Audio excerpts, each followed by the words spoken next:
See the way my team is? Are you impressed, Paulie?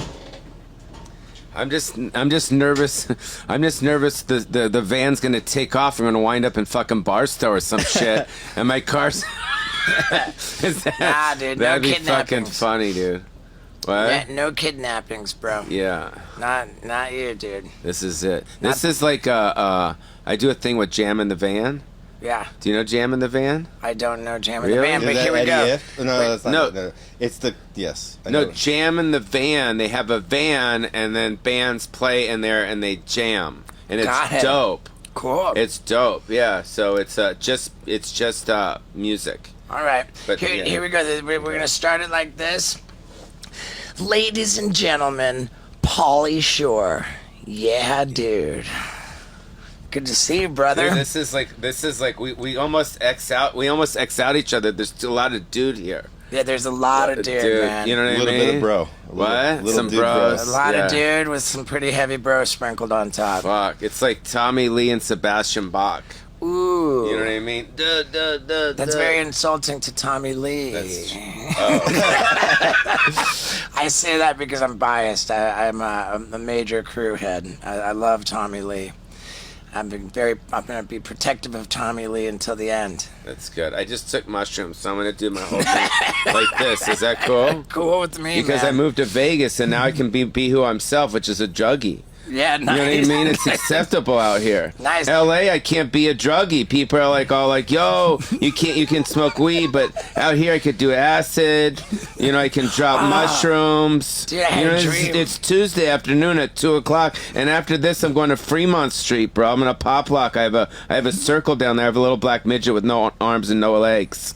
So he's down there. So I collect quarters and stuff. You know, so. Dude, I love it. No, Did I'm you just microdose? I'm just kidding. I'm just kidding. You're notoriously like a sober guy, right? Not like a guy who is an alcoholic. You just never got loaded. No, I'm just fortunate. I don't have the The ism. the thing in your veins where like you have to have like like Yeah. I'm good with just 2 glasses of wine. You know what I mean? I'm good. Okay, I'm good with joint. Just a little okay. bit. Yeah, just a little bit. I just never had that like you said, that ism. Yeah. Like my dad had it. My dad was sober 40, 50 years. My Wow. binder has it. A lot of people have it where they can't, so I was just lucky I didn't have that. So, but I'm definitely not sober. Okay, good. Yeah, All right, I'm not. good. I'm not sober. Yeah. My manager said that he really wants me to ask you what. Do you own the Comedy Store now? Like, what's the story with the Comedy Store? Who owns it? My mom.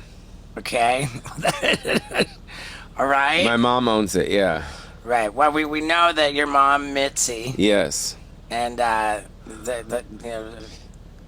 bad at this. I'm sorry for her passing. Yeah. No, my brothers run it. Okay. Yeah, I'm not really. I've never been really involved as far as management there. Okay. I've always been supportive of young comedians. Sure. Whether that's been like that's my biggest hard on is helping young comics. That's You know what I great. mean? So I don't need to name all the comics that have been opening from the last 20, 30 years, but that's my come from with the store. You know what I Right. mean? Is helping, develop comedians. Cool. And that's what it is. I never wanted to run the Comedy Store. I'm Right. an actor, I'm a comedian. Right. And I don't want to deal with, insurance and alcohol ordering and all that stuff. Sure. So my brothers are doing a great job. Good. So it's in the family business. And so that's kind of what's happening, I've always understood that you were really, really great at running your own business of doing stand-up, as in booking your own gigs. You've acted as your own agent, your own manager. Like, is that right? Like, Yes. That's, yes. Yeah, I do. I'm kind of like a case by case. So I Right. have different agents throw me gigs, and then I do it a lot of it myself. But I think over the years I've developed relationships with every club Right. and every promoter and out there. So we're like we're bros. Right. So like with Stroop out in Ohio, Heffron, We talked to I know Dorfman. Sturb and Joel. Joel over it. So I just go straight to them. And sometimes they like it better that way than working with agents, because sometimes stuff gets thrown in between the cracks with the Right. agents, and then like, yeah, whole 10% falls between the cracks right there. absolutely. So I'm always a big believer with, like, you know, with these big agencies, like, yo, at the end of the day, if you're bringing me money over here, which is the acting and the commercials and the Right, voiceovers and all that, then you can have my PAs. Right. You can have my PAs being personal appearances. Yeah. And if you can't give me that, I'm not giving you this, because it's Right. not about the money. It's about where the money's coming from. Right. Does that make sense? So Yeah. why give someone all this work when they're not doing what you really want them to do, which is movies and TV and all that other shit? Right.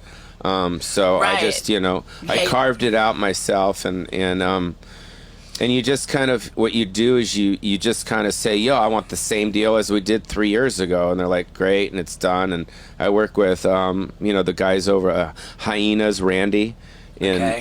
in Texas, which is a great room. Have you played Fort Worth? I have, but I did, I wasn't in a comedy club. I actually, in Dallas, the last time I was in Dallas, I sold more tickets than I ever sold in a single night. Well, that's because you're Steve-O, bro. Yeah, it was crazy, dude. It was like a little over 1,000 seats, and I did 2 shows sold out in one night. That's great. Yeah, I was really happy with that. Yeah. But as far as booking my own stuff, you know, if I was playing, you know, big venues, like really big venues outside of comedy clubs, then I would get an agent. Oh, to that's do interesting, because Yeah. Dane Cook got to a point where he was like himself renting out in arenas and putting the show together as himself, which was I gotta talk to Dane Cook about that. Yeah, I mean, you know, I mean, you get to that level and it's like, wow, yeah. you So- know, it almost seems like at that level, like, who cares about 10%? Exactly. But yeah, you know, so. So, dude, we worked together in a movie. I guess we weren't in the same scenes, but Yeah, I know. I wanted to do some acting with you. That would Right. be fun. You know. and it was a movie that came out during the pandemic. It was called Guest House. Yeah. Sam And- Macaroni. Directed by our buddy Sam Macaroni. Hey, Sam, what's going on? Come on, guys. Yeah. He did a great job. He really did. He did a great job. It was very focused, and it was like, And it was I forget what the situation was when it was initially started, this movie. Like if it was like on an independent level, it was really with a pretty low budget, I think. And the day that I was working on this set, I feel like the higher ups from Lionsgate came to the set and were like maybe impressed enough that they bought it. I don't know. If I think it was called a initially- negative pickup. Right, that sounds right. Yeah, so it's basically when it's financed independently by whoever, and then from there that's what I did. That's what happened with Biodome. Wow. The movie I did, Biodome. It was produced independently, like Guest House. Yeah. And then MGM picked it up. But yeah, that's what Right. happened. And so Guest House gets picked up, however it got picked up. And it seemed a little bit counterintuitive that, you know, like, this is kind of sort of a random cast, and it was this huge hit. Like, there were these articles coming out that it was one of the most watched movies in the entire year of 2020 during the pandemic. Did it come out straight onto Netflix? Yeah. I think so. I mean, Unbelievable. I know that it just kind of. My friend Jared Getz, he worked for Lionsgate for a long time, and he was the one that kind of, you know, got it out there. He's the one. He's like a sales guy, Right. And he sold it to, or licensed it to Netflix, and I think it's actually coming back on Netflix. I don't. This December, which is like, you know, in a couple months. Yeah, But I don't- yeah, it's, you know, the business is that. Our business is that you don't fucking know. You Right. just you put your heart into every project. You know, it starts with the script. Right. You know, and I really worked really hard with Sam on the script. You know, as far as softening my character, so it wasn't, my guy wasn't a piece of shit. You know what I mean? And likable and lovable. Oh my God, that penis bomb, that penis bomb was the funniest fucking thing I've ever seen in a movie. Yeah. Except for the Silence of the Lambs bit and then this last Jackass one, I think. I laughed so hard at that penis bong. Yeah, it was yeah, that was Sam's idea. They wrote that.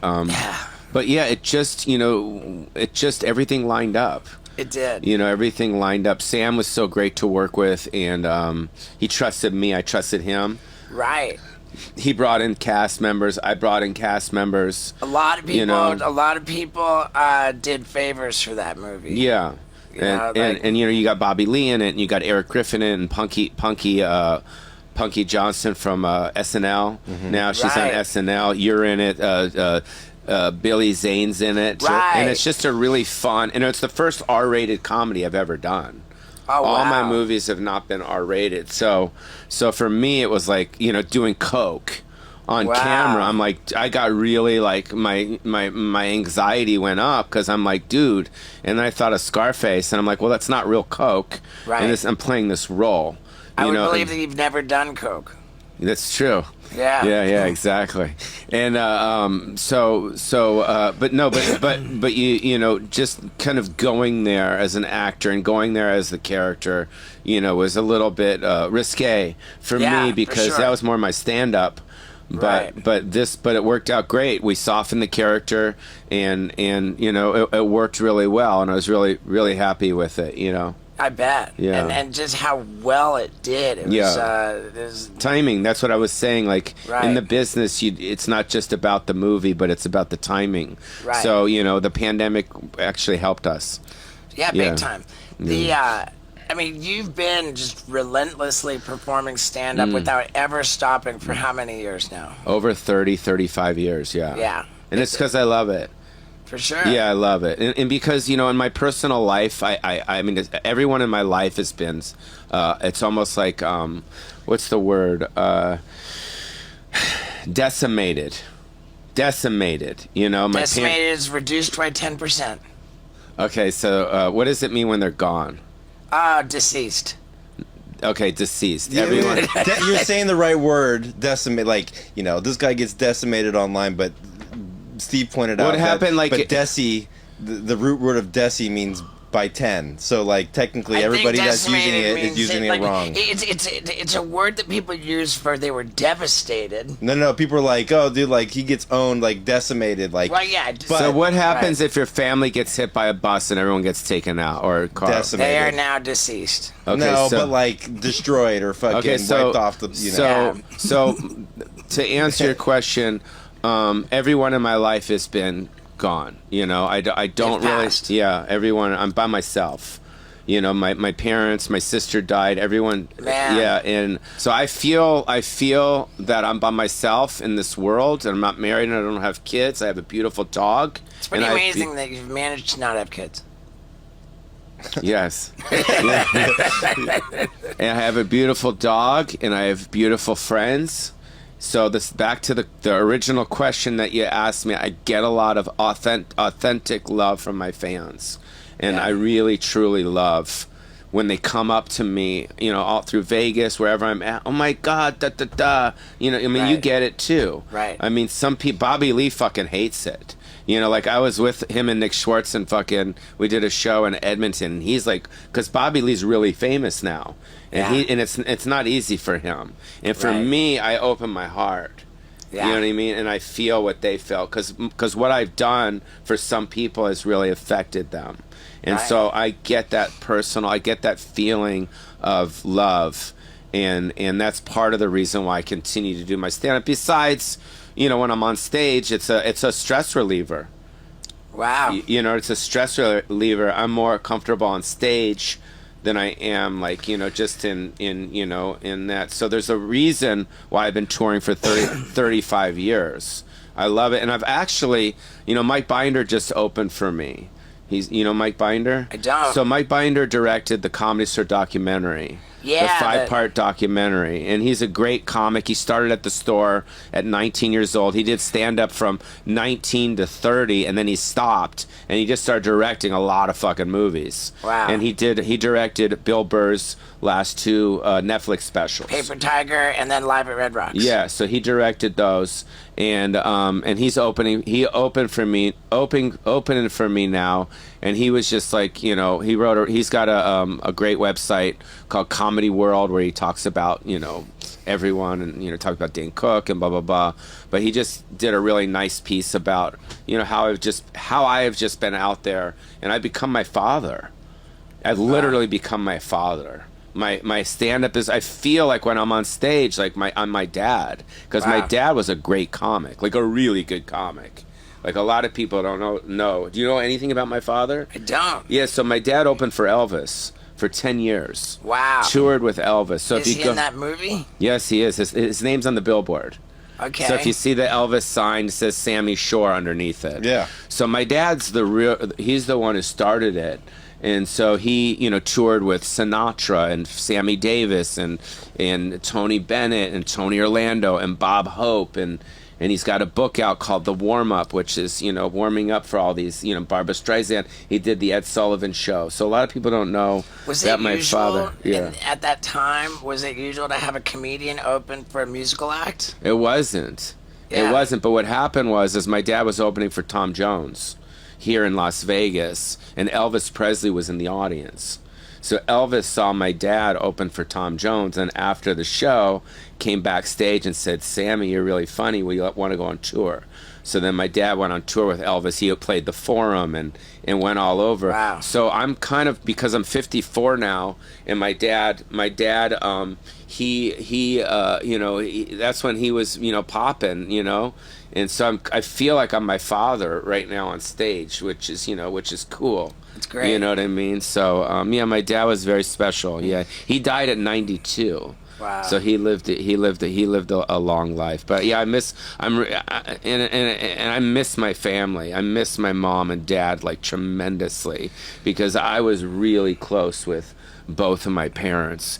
Sometimes when people's parents die, they're like, "Oh, my parents died. Oh, it sucks." Like my parents' death has really affected me, and it still affected me. It's hard. Yeah. 1992. Yeah. I was about 18, so you would have been more in your like 24. Early 20s. Yeah. So your 20s. dad got to see you on MTV. Yeah, my dad got to see all the movies, and he got to see all that stuff, and it was weird for him. It was really weird for him because, here he was, he became Mitzi Shore's ex-husband, because my mom was super famous from the store, and then all of a sudden, that was hard for him. You know what I mean? Because he was trying to make it. You know what I mean? Because everyone knows Mitzi Shore in the comics. They don't know the father. And then all of a sudden his son makes it. And then he's like known as Pauly Shore's father.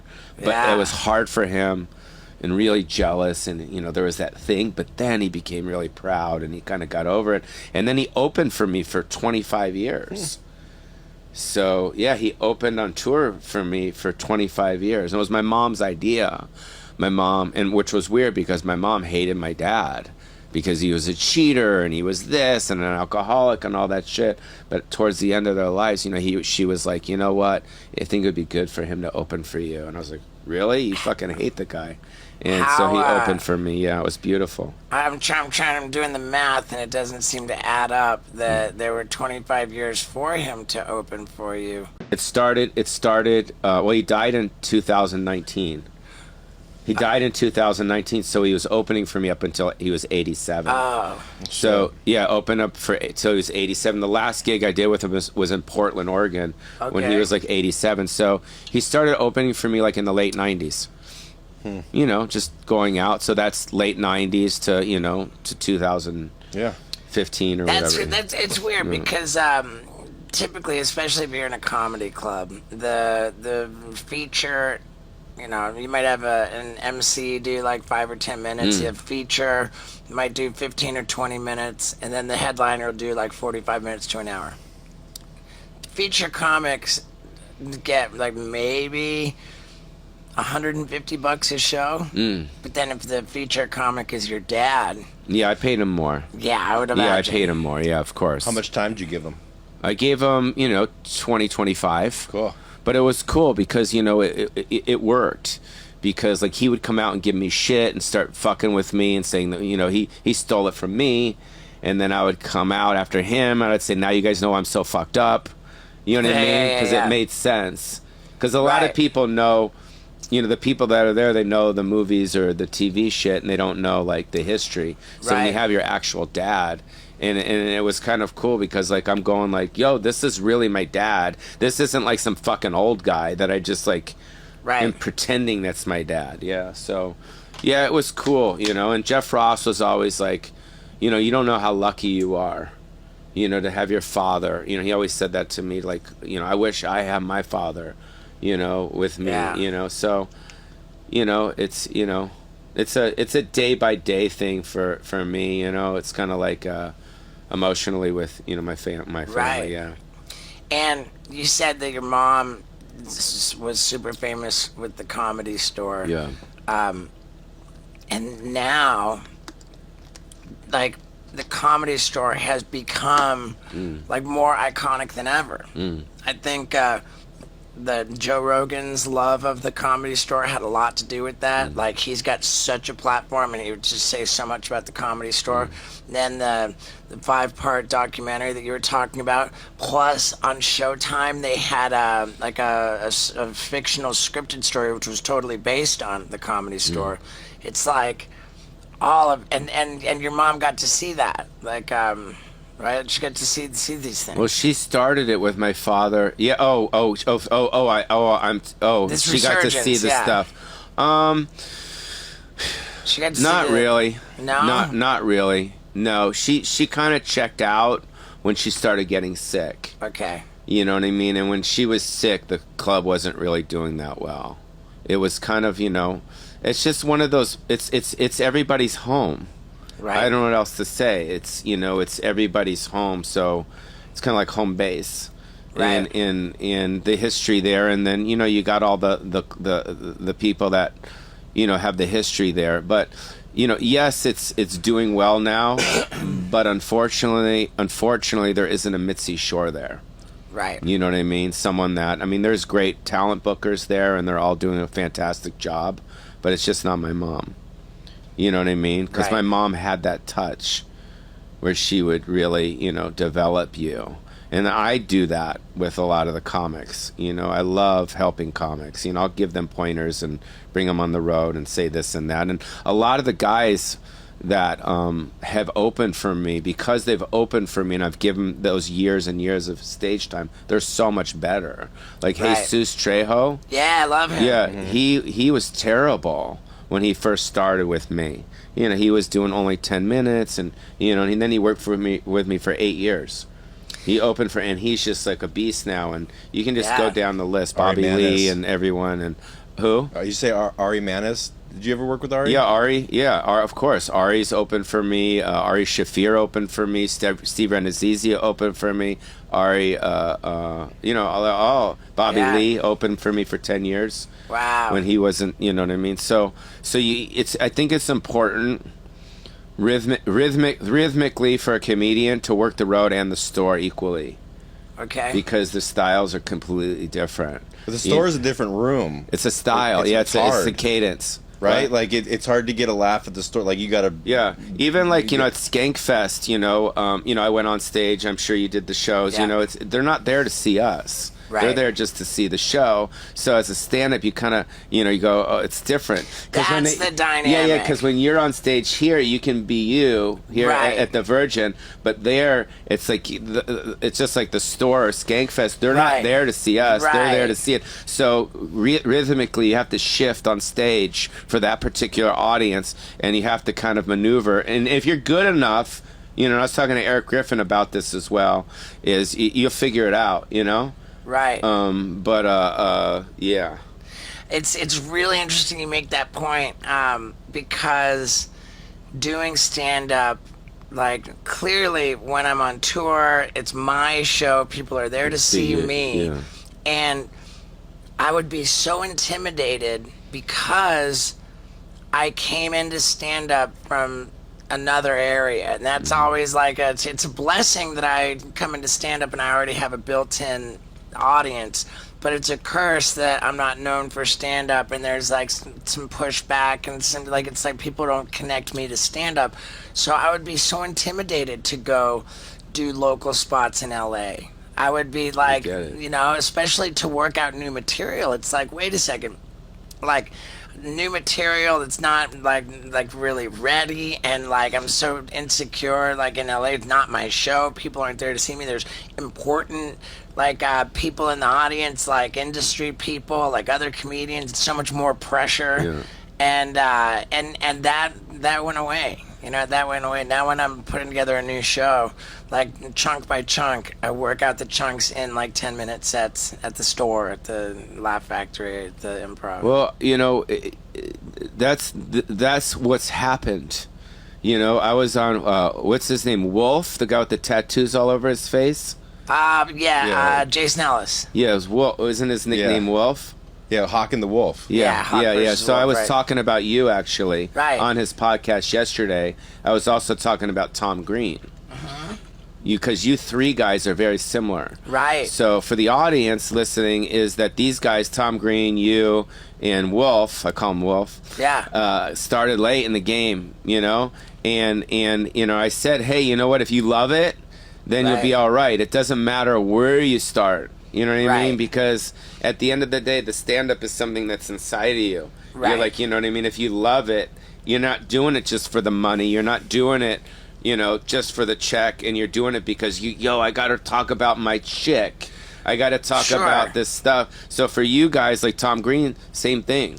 You know, he didn't start off as a stand-up. So he actually did. Tom Green did start off as a stand-up when he was like 15 or something. Oh, okay. Before. Well, I didn't. Yeah. But he made it as a sketch guy. He made it as the man on the street guy. Yeah. And God, it's like Tom Green, his whole.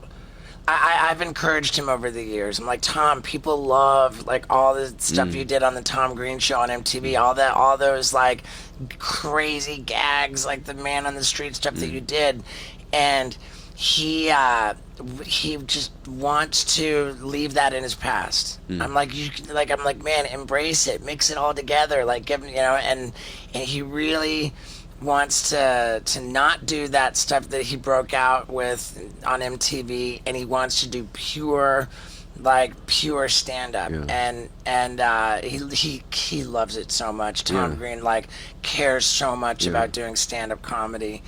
I'm impressed by his approach to it.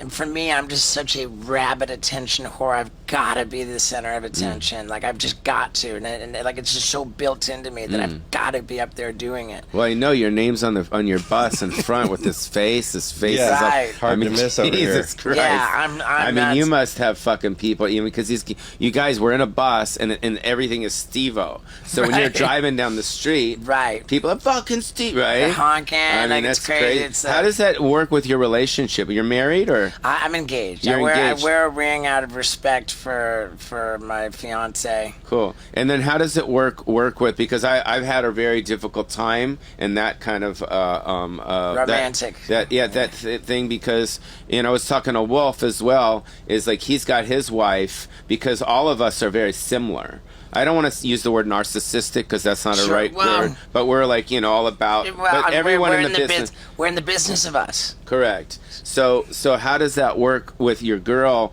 going, dude, enough of your fucking Steve-O bullshit? Right. Like, yo, babe, we gotta go have some sushi. Let's just go chill. And you're like, but because we're looking at our lives like, yo, bitch, we only got so much time to live, and we only so much time to fucking create shit. Right. And every time 100%. I'm spent with you, then I'm taking out time, because the biggest currency in life is time. Sure. That's it. You know what I mean? The money and this is that, because we're all going under the dirt anyways at some point. Right. So she takes you away, because that's part of the reason why it's really hard for me to be with want, you know, blah, blah, blah, because they want to be with you. Right. Like, so what do you do?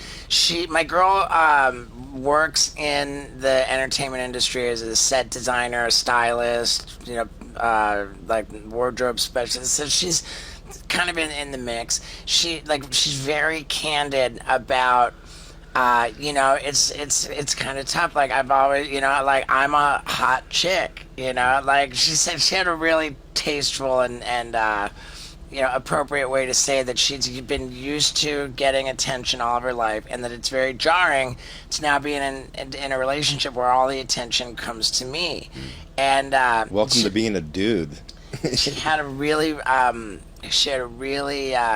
healthy and appropriate way of expressing that, and she's very good at kind of just like okay, you know, she humors me a lot. She puts up with me a lot, and she helps me accomplish a lot. So when you're saying that relationships have distracted you from what you want to accomplish, I've actually got a partner who's contributing to my goals being achieved. And so do you when you're about to do bits, you know, the thing on the Tesla or this, Yeah. you run it by her, or?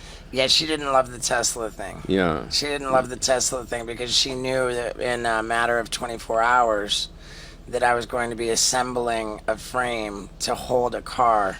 And she's like, no, like... Yeah, but that's you're Steve-O. I mean, what did she sign up for? Did she not see all the other shit? It's not like you're gonna stop. She just doesn't want me dead. She doesn't want me to die. Yeah, well, I mean, fuck. I mean, you're in the business of you could. Right, that's true. You know what I mean? She got through it. She got through it. Yeah, you would never see a Jewish stunt man like him. Like, Jews don't do... Like, I'm scared just to walk on this bus. You know what I mean? Yeah. And No, Steve's like, in less than 24 hours, in less than 6 hours. You know, we pulled that together pretty fucking quick. Well, yeah, the welding began, like, on the day.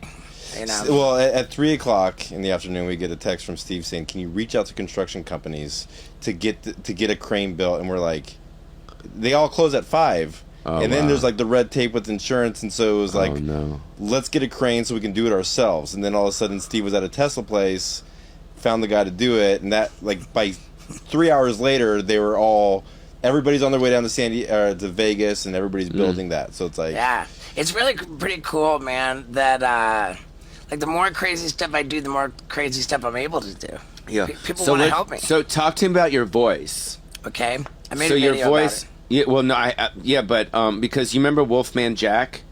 Back in the 70s, he was the DJ. DJ, remember Wolfman? He used to talk like this guy. Okay. Hey, this is Wolfman Jack on WKRP. Remember? You sound like Wolfman Jack. All right. So it's cool. So because your voice you used to smoke cigarettes, or? It's not that. It's not that.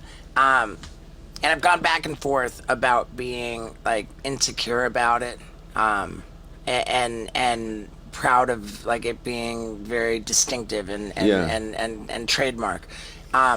In moments when I was feeling insecure about it, like feeling that it deteriorates and it's getting worse, I found a voice doctor to go and look, and maybe I thought maybe I have like nodules on my vocal cords, like maybe this and that, like maybe... Is it from a stunt that you did back in the day? Maybe I've done damage to it, like with, you know, huffing nitrous oxide, I thought it might be part of it.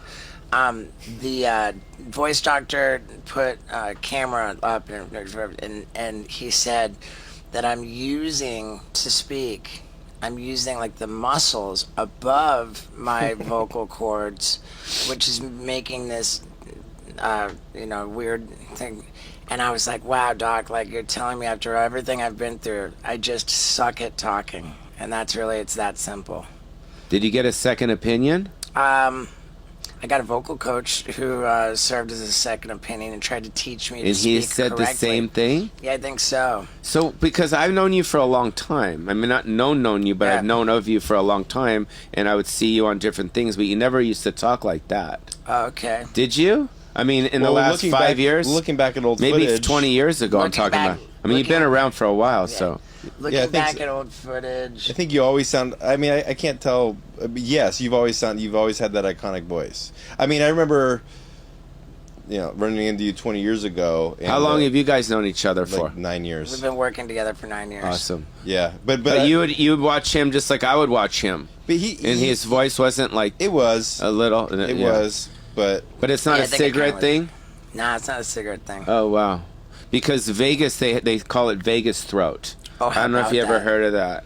It's where you live in Right. Vegas too long, you start talking like this. What's going on? Because Yeah. it's the air conditioning shit like that. Yeah. Yeah. So I mean, hey, you know what? I worked with a vocal coach who was making some progress and teaching me to speak like like a little bit more.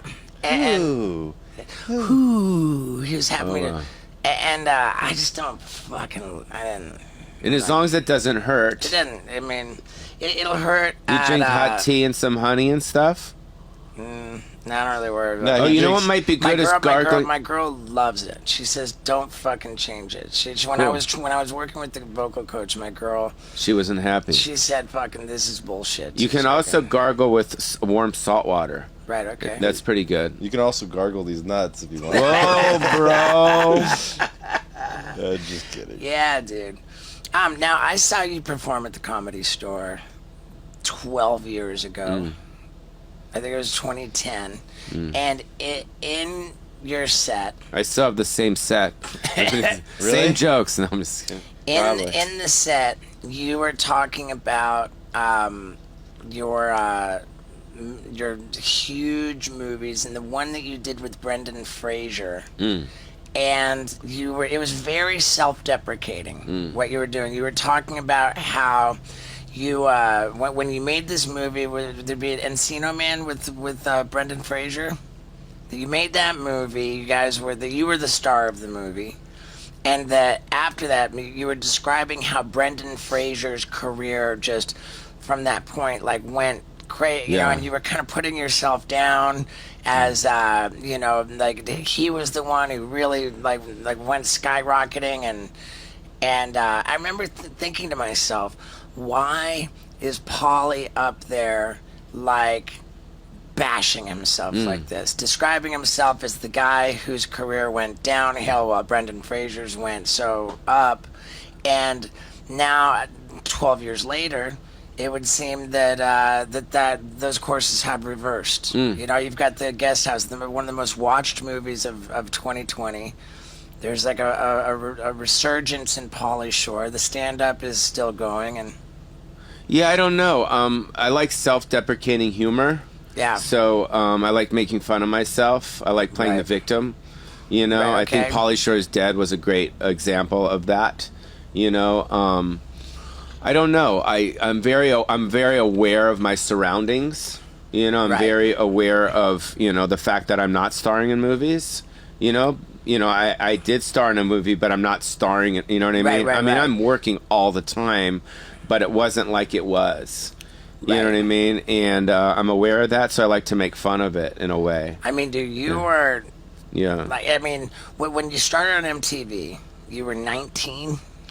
I was probably about my first time ever. Yeah, it was in the early 20s. Yeah.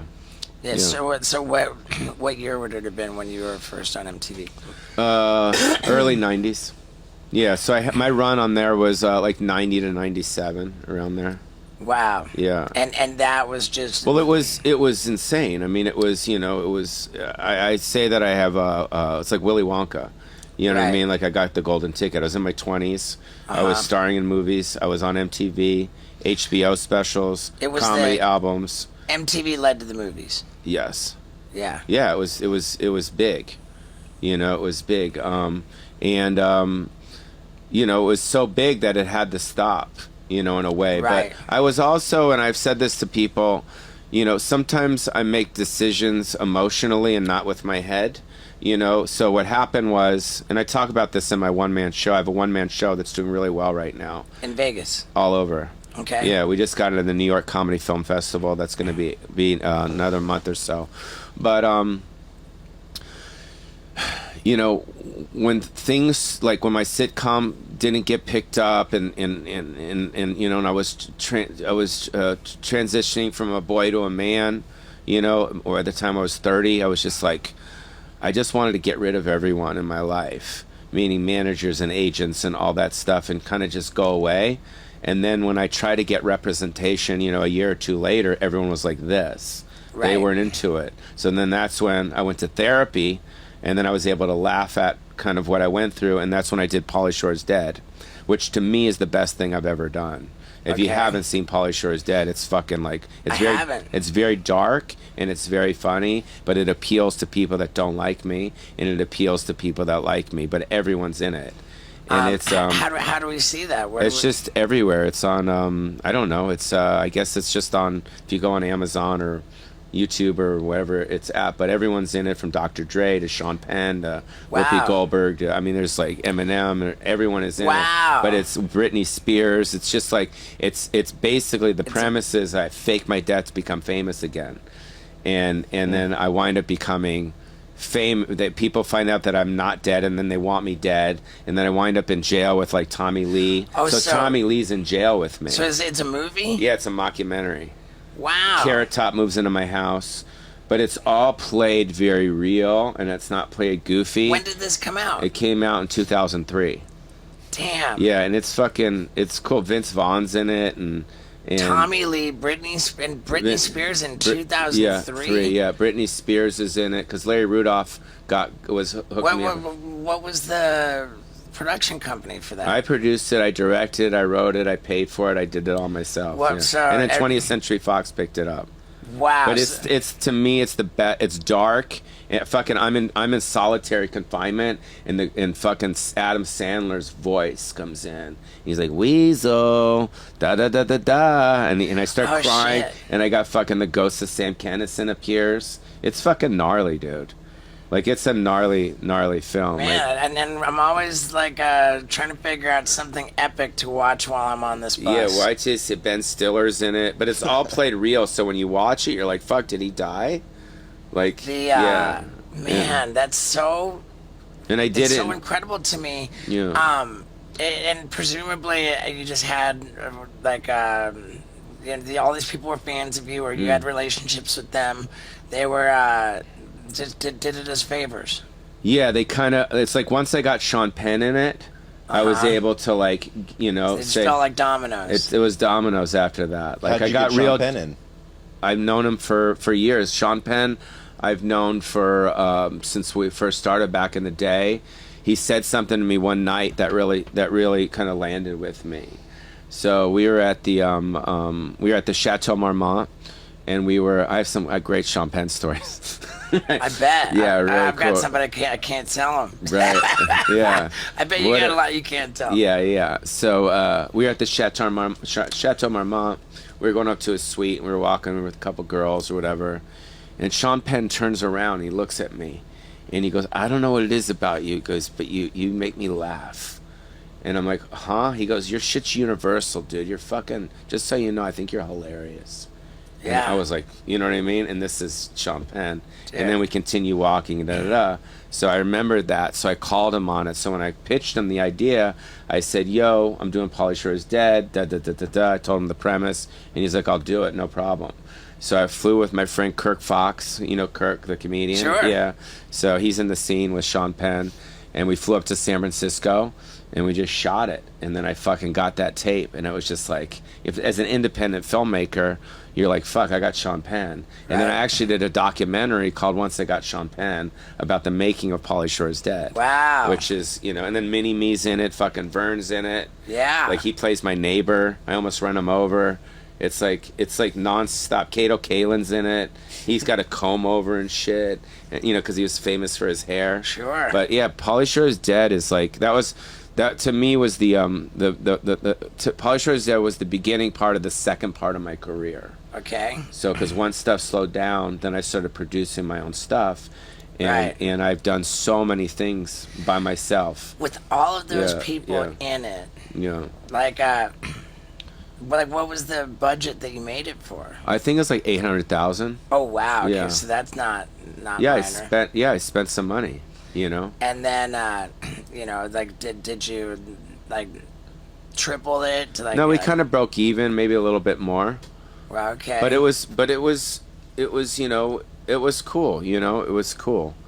I I didn't want to lose money on it. Did you sell it to break even, but keep a profit participation for points like once it came out? No, I just licensed it. I own it. So I licensed it to 20th, and then I licensed it to Showtime, and then I licensed Okay, it. good. So I own it. But at some point, I definitely want Netflix to pick it up, because I think if people see this shit, they'll be like, fucking, you know what I mean? But the one-man show right now is getting a lot of buzz.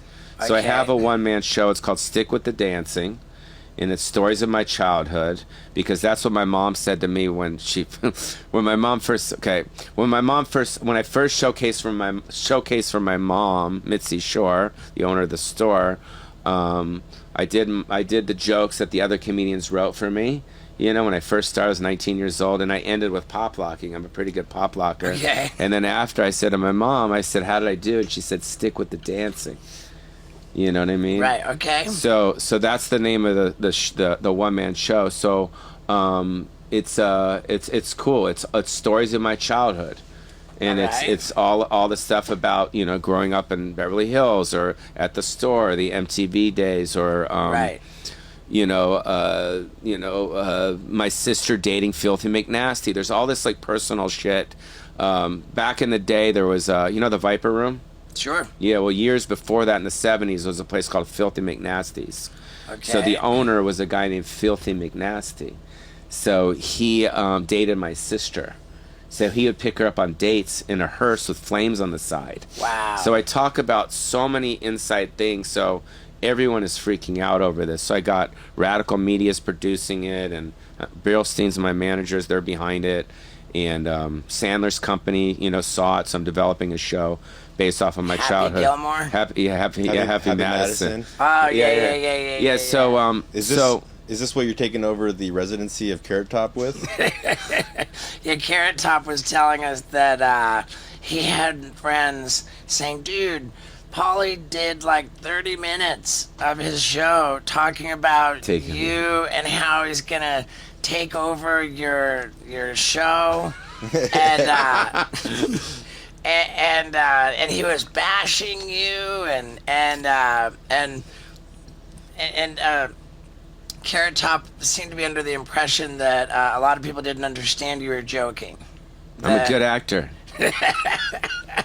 He's one of my best friends. Yeah, I mean, I love dude, I love Scott. he's Yeah. dude. No, I love Scott. Yeah, he's awesome. No, it's it's very my style of comedy. A lot of it is very Curb Your Enthusiasm. Okay. It's scripted, but it's all played in a very real way, so people Yeah. don't know. So I did a bit with him where I say, "Get the fuck out of Vegas. You're tired, dude. People want to see your shit anymore." And it's Right. on the internet. So that was kind of like the beginning part. But it's just like a friendly riff. Right. But he's I'm on text message with him and Nick Cage all the time. Wow. Yeah, so Nick lives here. Oh shit! Yeah. How come nobody told us that? Yeah. You know, Well, the he's first- he's not gonna. He doesn't do podcasts. Oh, I'm sure that he would. yeah. He's but- like really weird on that shit. Yeah, I don't doubt that. Yeah. Like, but man, was I a fan of his movie Wild at Heart. Yeah, he's great. I saw that movie in the theater like 3 times. Yeah, he's Like right when it came out in 1990. What do you guys talk about on the text thread? just joke. Joke. He's very private, so I want to respect. You know what I mean? He's like doesn't want to take pictures. We take pictures and videos all the time together, but he doesn't like to, announce it. He's not on any social media. I bet. Yeah, and he just likes to do. He just does movie to movie. I mean, the guy's like 4 movies. He just started a movie today in Toronto, so he just bangs them out. That's his thing. But no, Scott's a dear friend of mine, and I always shit on him, and he shits on me, and it's, Right. Yeah. Yeah, to be fair, I couldn't tell if he was joking when he was relating this developing story to us. Oh, really? Yeah. No, he had an appointment to be at like at 1:00, and I said, "Oh yeah, we're doing Pauly Shore next," and she's like, "Fuck, dude. Hopefully they don't catch each other because they won't leave. They'll be with each other for like a half hour shooting the shit." So he actually sent me a picture of you guys about 2 hours ago. yeah. Yeah, Cool. he's a dear friend of mine. Yeah. Yeah, man, that's great. So you moved to Vegas like 2 years ago. Did you have any previous, like, ties to Vegas, like outside of just the usual being a comedian? Well, one of my best friends, Bobby Luddington, lives here. So he used to work with me. He does furniture for all the clubs. Okay. So he's like an upholstery guy, and he's like a family. My dad's widow, Suzanne, lives here. My dad passed in Vegas. So, he lived here. And then I have my friend Jason Strauss. I don't know if you know Jason. He runs like Lavo and Marquee and all those clubs. Okay, yeah. So he lives here. So as far as ties, just I don't know. I have friends, but I've really grown to really love this town, and I've really grown to Right. love the locals in this town. And I helped open a new club downtown called Wise Guys. Oh, So like that- Wise Guys Keith in Yeah. Salt Lake City. Yeah, You do that with him? Yeah, so I helped organize that. My friend Jason and Jonathan, they own the land, and then Keith owns the name. Yeah. So I hooked them up, and Keith signed I love Keith. Yeah. I love Keith. Yeah. So they signed a 5-year lease there. So it's a great little club. It's in the Arts District, and a lot of people don't know. Great name for a comedy club too, Wise Guys. Yeah. Like, for all the stupid names comedy clubs have. Mm-hmm. Like, Yeah. comedy clubs typically, for like, the idea of being stand-up comedy is all about mastery over language, Mm-hmm. words, communication. You would think that these people would come up with better names for their clubs.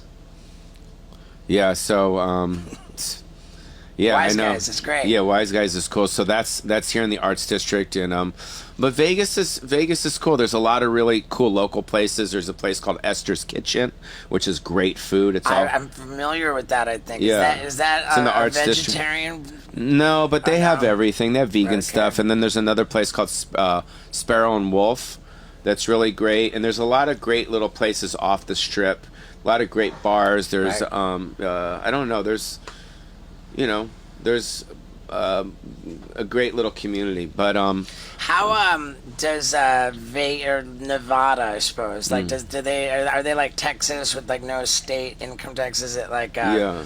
Are you part of like the mass exodus out of California because the cost of living and the taxes? Just everybody just got over that at a certain point. Everybody left. I know Mark Wahlberg just moved here too. He did. Yeah, so I he saw lives a headline. here. Yeah, so he lives here as well. So I think people are living all over. I think after COVID, the whole world kind of blew Right. up. Now, like Yeah. as far as like thinking about moving somewhere, like I would have trouble picking Vegas just because of the water situation. I feel like there's going to be water wars, and that Vegas, like Lake Mead, is just drying up. Like there's going to be like a water crisis, and Vegas seems like such a precarious place for there not to be water. I don't know. I think it's America. I think that Yeah. I think they'll always have water. It's fine. I think for me, it's one of those things that I don't like to stay anywhere for too long. Right. So I don't stay here for too long. I'll bop around. Yeah. So but the house that I have right now, it's on an acre, and it's just spread out, and I have a beautiful dog, and there's a pool, and it's very What quiet. kind of dog? He's Lab Chow Husky. His Wow. name's Buster. Wow, that's Yeah, a great he's really, mix. really a beautiful dog, and I don't know, being 54 and kind of like wanting peace, Right. and living next to Nick, there's like, I have a friend now here, and there's someone that we respect each other, I and bet. and there's I've known him for 30 years. They're just growing up. His family dynamic is very similar to mine. And there's a relatability that I have with him, and Yeah, it's he's nice to- part of like the whole Coppola situation. yeah, huh? and he doesn't. Yeah, he changed his name Right. because when he was first acting back in Valley Girls and all that stuff, he got a lot of shit from Sean Penn and Kevin Bacon and all these guys going, "Oh, you're just here because you're a Coppola." You know what I mean? So Yeah. he's like, "Fuck that! I'm gonna change my name," and it worked. Yeah. And now he's one of the top 5 actors in the world. Yeah, it's amazing. And people love him. So, I don't know. I think as long as I bop around and I don't like to stay anywhere for too long, I think I'll be all right. Yeah. I've always been that guy that just doesn't like to stay Sure. too steady. Yeah. Your one-man show, Mm. does it... I mean, you said that you talk a lot about your childhood, but does it sort of like bring the audience into like where you are now and like what you Yes, the way- last 25 years, I kind of do a recap at the end, like what I've been doing the last 25, 30 years. Right. Which has been like touring America and giving back to my audience, you know, Right. and also doing these great independent projects and doing these things. And so it's Right. not like, you know, I said this line, and I think it was I said it in, I think it was Pauly Shore Stands Alone, which was a documentary I did on Showtime, where I say, hey, you know, just because they stopped giving me movies doesn't mean I stopped being me. Right. You know, and it's just like, because I'm not starring in movies, because people see movie after movie, why aren't you doing Right. movies? It's like, dude, just because they took the cameras away doesn't mean I stopped being who I am. So I Right. continue doing what I do. I was fortunate. I grew up at the Comedy Store, and I saw what not to do, and I saved my money, you know, Yeah. so I was very fortunate with that. That when I made my money, I saved it. So if there's any actors out there or people in the business, save your money and don't be the bling bling guy, Right. because, you know, that's gonna, you know what I mean? Sure. And, you know, and don't marry a girl that you think might fucking, you know, gouge you and shit. And that's another thing, is like not being in that situation, you know. That was another thing. I was kind of, you know what I mean? You get leery Right. because when you're famous, you know, it's pretty obvious why these girls are with you. Right. Period. And they can say, "Oh, I love him, I love bitch." You know what I mean? Stop. You know what I mean? Yes and no. Right. It's very sensitive. And, you know, being famous and known is a really awesome thing. And there's also some really fucked up things about it, too. You Right. want to focus on the positive stuff. You make Right. people happy, and, you know, you can make a nice living. And we love to do this. We don't have to fucking work a normal job. Right. You know, and we're very fortunate on that. But then you got some other shit over here. So life is Yeah. life is like that. You can't have everything. You know what I mean? So it's sensitive. It's very sensitive. Is the one man show up and he said it's doing It's well, happening, so it's up yeah. and running. So Yeah, where can it's people see happening. it? So we'll be at Wise Guys in a couple weeks. I've been running it there all the time, which is Wise Guys is already downtown. open in Vegas. Yeah, downtown. We just did the Space here in Vegas the other night. I'll be back there, and then I'll be at the Comedy Store on November 30th. Comedy Store in LA. Yeah, in the main room. I'll be doing. Okay. You should come, dude, with your chick. You'll fucking trip. On what it's day? It's right after Thanksgiving. Oh. It's November 30th. I think I'll be home. Yeah, November think, 30th. Dr. Dre's coming. Cool, man. Dre's coming, and I'm inviting some of my celebrity friends, and Cool. yeah, so it's cool. It's cool. So I'm doing that November 30th. I'll be at Flappers in Burbank, practicing Yeah. it there. I like to practice there on the 27th, and then the New York Comedy Film Festival. I'll be premiering there on November 8th and 9th. And it's a cool show, and I'm getting a lot of good response. It's different. It's a monologue, bro. Right. It's a monologue. It's not like fucking stand up at all. So it's and it gets pretty heavy. Is there are there like visual assets? Yes. It's exactly like Mike Tyson's Okay, Undisputed yeah. Truth. Great. So if Same format. if you see Mike Tyson's Undisputed Truth, he speaks and there's videos. Right. I travel with a QLab operator. So if you Okay. don't know what QLab is, it's a program that basically, you know, when I go da da da da da, he goes da da da da da. You know, with the Right. photos and videos. Oh, cool. Yeah, so it's pretty dope. And then so it's got videos. So it's like a lot of the shit that I talk about, people don't believe it. But then when you show it, you're like, fuck, he's not joking. This is That's some real precisely how I do my show. Oh, cool. Okay, so Yeah. you got some okay. So I tell stories that are utterly implausible and frankly unbelievable, and then after each bit, I play the footage of the story. well, I think with you, they know that it's all true because they've seen you be fucking insane. Yeah, well, You know what I mean? You're known for like. I did bump I it mean- up a notch for this tour, Oh wow. Yeah. Yeah. and I have plans to continue to bump it up another notch. Yeah, when you did my podcast, I don't know, it was probably a couple years ago. You said you were doing some special, remember? And then you were Yeah. you got taped to the side of the billboard. Right. What was that? That was my last special, and the tour I'm on now would be my next special. Oh wow.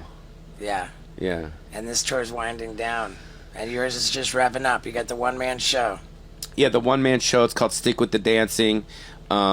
I wouldn't be doing this if I didn't think that people were interested in it. Of course. Because it's a lot of fucking work. Right. And it's tiring, and it's very emotional for me. Okay. because you're going back in time. You're picking up the scabs. You're like, fuck. Sure. So after the shows, sometimes I can't sleep because you don't want to talk about your past. You want to move on. Right. You know what I mean? And so it's cool, and we'll see what happens to it, as far as where it goes and when it comes out. Good. Is there anything else that your Instagram? Yeah, I have my Instagram, but I also want you to mention my band, Pauly Shore and the Crusties. Pauly Shore and the Crusties. Yes. There it is. So I have a band with Who me was and... telling us this? Someone was just telling me that Pauly Shore is doing music. He's got his band. Yeah, No. it's me and these senior citizens. It's basically me and these old guys, but they're okay, really one good. of those old guys was on your podcast with. Yeah, Bill, yeah. Yeah. Yeah, Bill DiGilio. I met him at Starbucks. Nice. I was at Starbucks in Silver Lake probably about 5 years ago, and I see this guy. He's like 4 foot tall. He looks like Larry David. He's fucking hilarious. So I grab him and I put him on my podcast, and come to find out he plays guitar in a church. So he's like he teaches guitar. So he's like a great guitar player. So I'm like, fuck, I started a band with him. And he's cool. So we're doing an album this week. We're going to do a Pauly Shore and the Crusties, and we record songs in my garage, and it's fun. And did he move out to Vegas as well? no, he lives in LA. I fly him out on Southwest. There you go. Yeah. Nice. And then I don't know. It was the voice of Pinocchio that came out recently. Wow. Yes. What did that come out on? That was on with Lionsgate. Wow. Jesus. Yeah, and I have a new movie with them called A Big Trip, which is another voiceover. I do a lot of voiceover stuff with them. There you go. Yeah, so That's fantastic. yeah, everything's cool. So Pauly Pauly Shore and the Crusties. Shore and the Crusties. How do people consume this? So if you go to just my YouTube page or you follow my Instagram, you can see clips. And then Okay. also, I definitely want to promote the thing that it's actually releasing this week is my new podcast. There you go. Called Jam in the Van Podcast, hosted by Pauly Shore. So Jam in the Van. I just interview musicians. So I got the Okay. girl from Panic at the Disco's on, the guy from Eagles of Death Metal. How about Vince Neil? He lives in Vegas, doesn't he? Yeah, but Jam in the Van is in L.A. Oh, Jam in the Van's in L.A. Yeah, How so it's often are you in LA? all the time. I go back and forth. I stay in Vegas, and when people get sick of me, I go to L.A. Yeah. And then when people get sick of me in LA, I go back to Vegas. You know how people get sick of you sometimes? Like you guys are getting sick of me? No, dude, you're the best, dude. So Okay, well, now, have we covered the bases? We got I had the piss surgery. piss surgery. Yeah. We'll talk about that next time. You All wanna- right. Yeah, you know. Is that a bladder situation? Yeah, it was a bladder situation. All right. It was called Resume. You had to give yourself your own catheter? I did. Yeah. You did it? It's actually Fuck not that no. gnarly. It's not that gnarly at all. It's Yeah. crazy. Yeah, my naked tennis champion buddy was showing me. He did Resume? He didn't do Resume, but he was showing me like how the catheter comes in a pack that's pre-lubricated. So like it's just slimy and it just goes right in, and Yeah. you put it all the way in until Well, basically what happened is I would go to sleep at night, but then I would go pee, and then not all the pee would come out of my bladder. that So happens to me sometimes. It's kind of rare. Yeah, so it just, I would pee sometimes 4 or 5 times a night. Yeah, I and did. It got really bad, so I went to my gay urologist, Henry Kim, at Cedars. He's like, "Let me see your dick." I'm like, "Yo, bro, that's not cool." Yeah. So, and then he's like, "You got there's 2 types of surgery. You can get the Resume or the TERP. The Resume is less invasive." So I woke that up. worked. Yeah, I woke up, and then I had a catheter in my penis, and then I had a piss bag here, and then you pee in the bag for about a week, and then they take it out, and then you wait 3 weeks for it to work, and then they steamed your prostate, and then that's it, and now I'm okay. And how many times do you get up to pee in a night now? Like once, maybe twice, but there's only one problem. I'm impotent now. I know that's not true. So Pauly Shore, no, you wouldn't be able That's to an live if you oxymoron. were- I was gonna do a bit about it. He's supposed to respond like, "Really?" And I'm like, "Yeah." You wouldn't be in a good mood if you were in. Yeah. Well, hey, man, it's been a pleasure, dude. I'm really glad we got to do this. Yeah, for sure. And congratulations on all your stuff. Thank you. know, Yeah, and man. I hear about you all the time running around doing your thing. It's yeah. cool, man. I appreciate that a lot. Like in comedy, we basically chase each other around. We all hear the stories of everybody else. And, Scott and I are really proud that we've developed a good reputation for what we do. Yeah. You know? And as far as the Comedy Store, I am the Comedy Store. The Comedy Store is me. It's my mom. It's my family's place.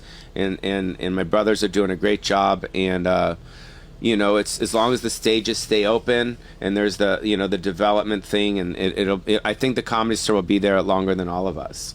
I believe that. You know what I mean? True. I think when we all die, it's still going to be there going, and I think testament to my mom and my family that it's doing well and supporting comics. Yeah, it's the most iconic comedy club in the world, and you should be really proud of that.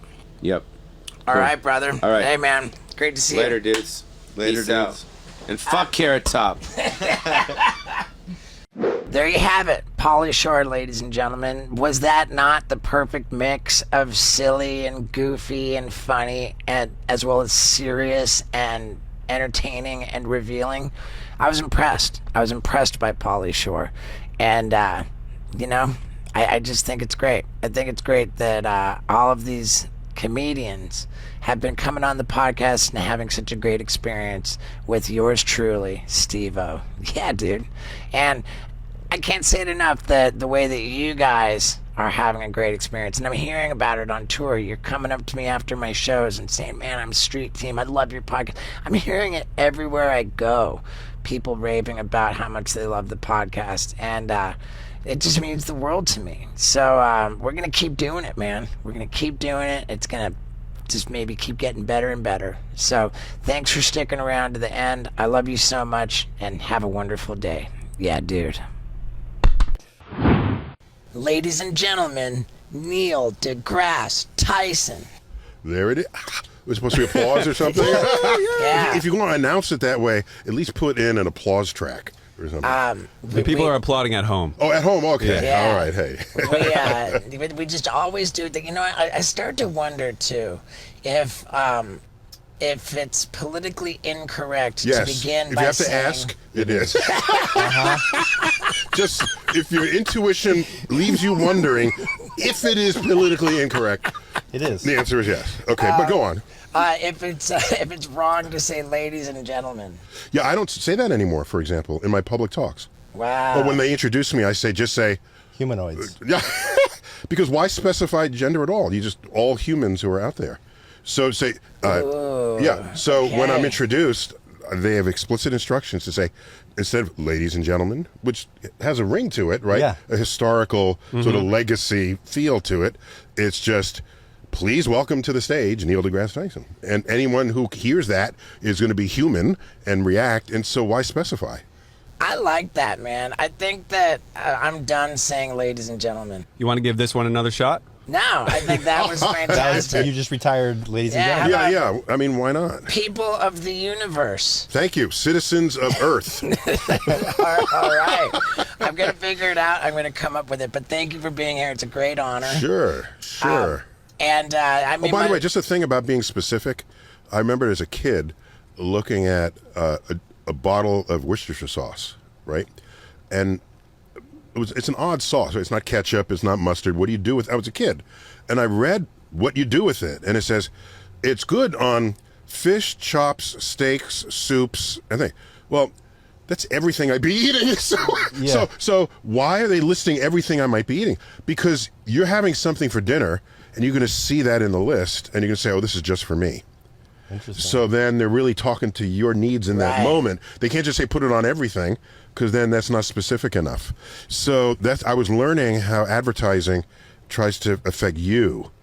And a general statement that could be just as true is not as potent. You need to be broadly specific. Bro, so if you say ladies and gentlemen and someone is neither, you're not speaking to them.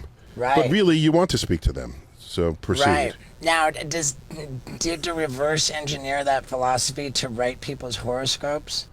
Well, people who write horoscopes, it's a big business. I'm still amazed that's going on. Right, there are no alchemists running around. Alchemy predated chemistry, and astrology predated modern astronomy and astrophysics. So you would think they would just dissolve away, but astrology is still with us. And last I checked, there's not much alchemy going on out there. Yeah. So Yeah. like a lot of people are stubborn, not just all Tauruses. Great comment there. Possibly. I mean, if you think the universe cares about you enough to shape your personality, I don't know what else to tell you. Because have you seen a picture of how small Earth and the solar system is in the galaxy? To then proceed to declare that something about this universe cares about you and your birthday. This is ego gone amok. Just think about that. How big an ego must you have to say Mars is in the sky and I was born when that happened, so it is talking to me. That's ego for you. I look at it a different way to say that I'm actually more special than to be lumped in with every asshole who happens to share my birthday. If somebody says, dude, we have the same birthday, it's like, okay, that is where our similarities end, because I'm rather particular about a lot of things.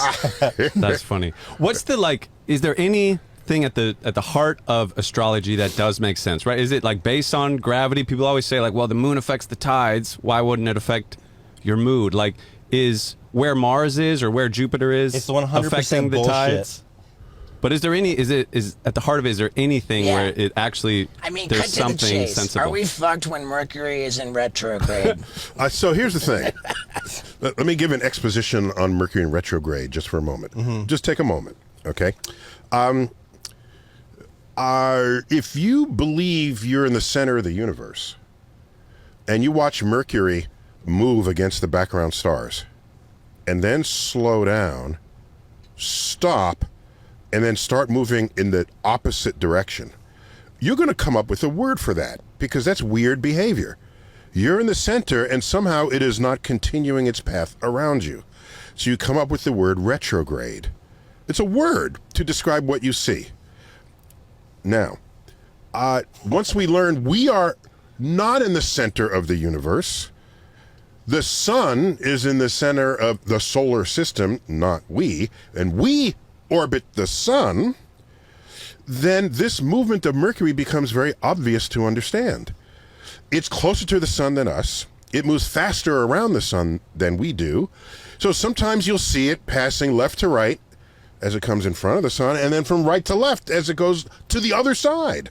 If you're at a NASCAR race and the car goes by you right in front of you, when it's going the other direction on the other side of the track, you're not saying the cars just went into retrograde. No, you're saying it's in one direction around the track. You're not thinking to yourself the car is moving backwards. Because it's not. It's always going forwards. That's how big the ego must be for you to think that the movement of other objects in the universe is backwards. That's ego run amok. I think what you're getting... Right. And you asked about so the moon, so the tides rise and fall, this sort of thing. Right. So the strength of the tides, this is a weird thing, and you're going to wonder, what the hell, who did you invite into this interview? Well, we invited you. I'm excited to hear it.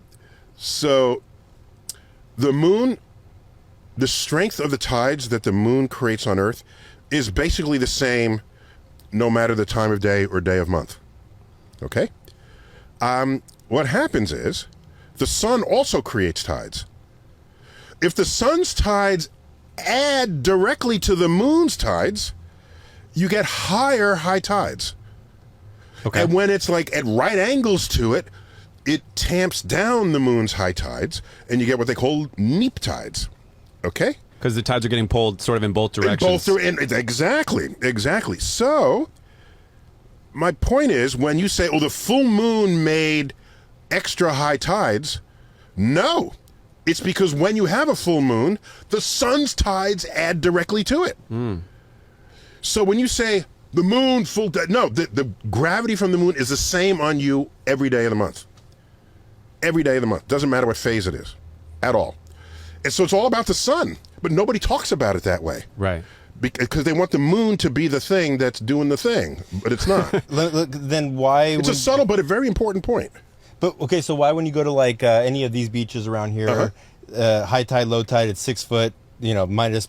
Okay. Yeah. But then when you go to like the Philippines or like an island, you have boats that are just on dry land because it's so tidal of a place. Oh yeah, it depends on the slope of the shoreline going from the ocean to. So you go to the Bay of Fundy.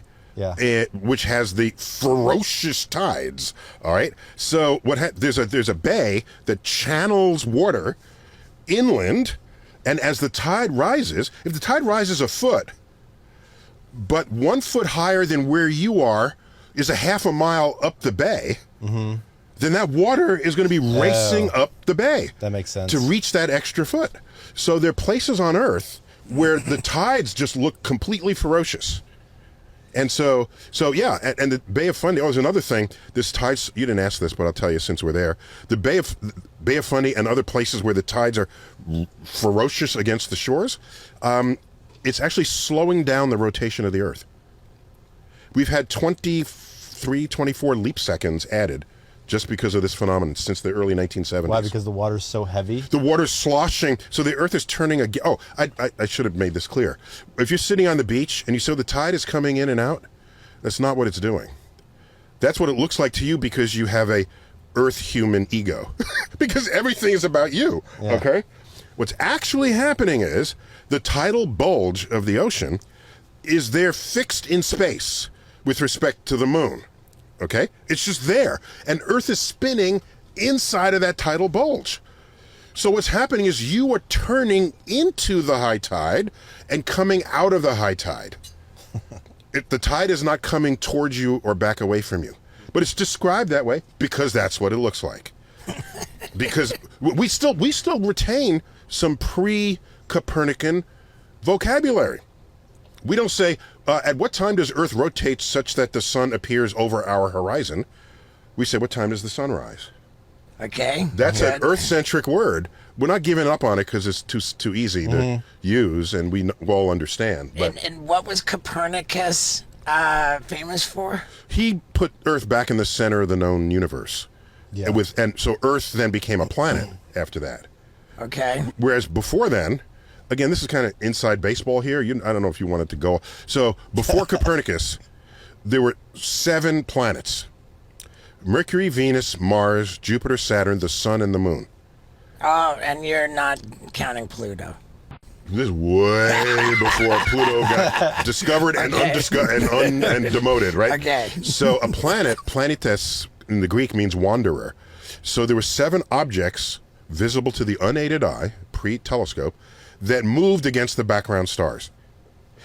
Mercury, Venus, Mars, Jupiter, Saturn, the Sun, and the Moon. Our 7 days of the week owe their names to those objects. Wow. Guess what Sunday is named after? Wow. Pluto. No. Guess what Saturday is named after? Oh, okay. Saturn. Okay, now these So are. wait, what's Tuesday? So Tuesday is so what is? Do you know what it is in Spanish or in a Romance language? Miraculous. Martes. Martes. Martes, So it's named after Mars, and Teus. Mars is the god of war, and Teus in Norse legends is their god of war. So it still corresponds, even though we're hybridized from just ordinary Roman names to Latin American. So Roman names and Norse names. So Thursday is Thor's day, okay? And he wields the lightning bolt. Well, who wields the lightning bolt in Roman legends? Zeus. No. Zeus is Greek, yes, and his That's all I got. you got no. You get Conversation. half credit. Zeus wields lightning bolt in the Greek legends. The corresponding god to him later in Roman is Jupiter. And what is Thursday in Romance languages? Jueves. Jueves. With So a J. that's Jupiter. Wow. With a J. So, Paul's winning all the awards. yes, he is. Wow. Okay. So these 7 planets are deep in our culture. When Copernicus says Earth goes around the sun, the moment he did that, we became a planet. And the moon was no longer a planet because it just orbits us. Okay? And so the planet count went from 7 down to 6 because we gained Earth and lost the...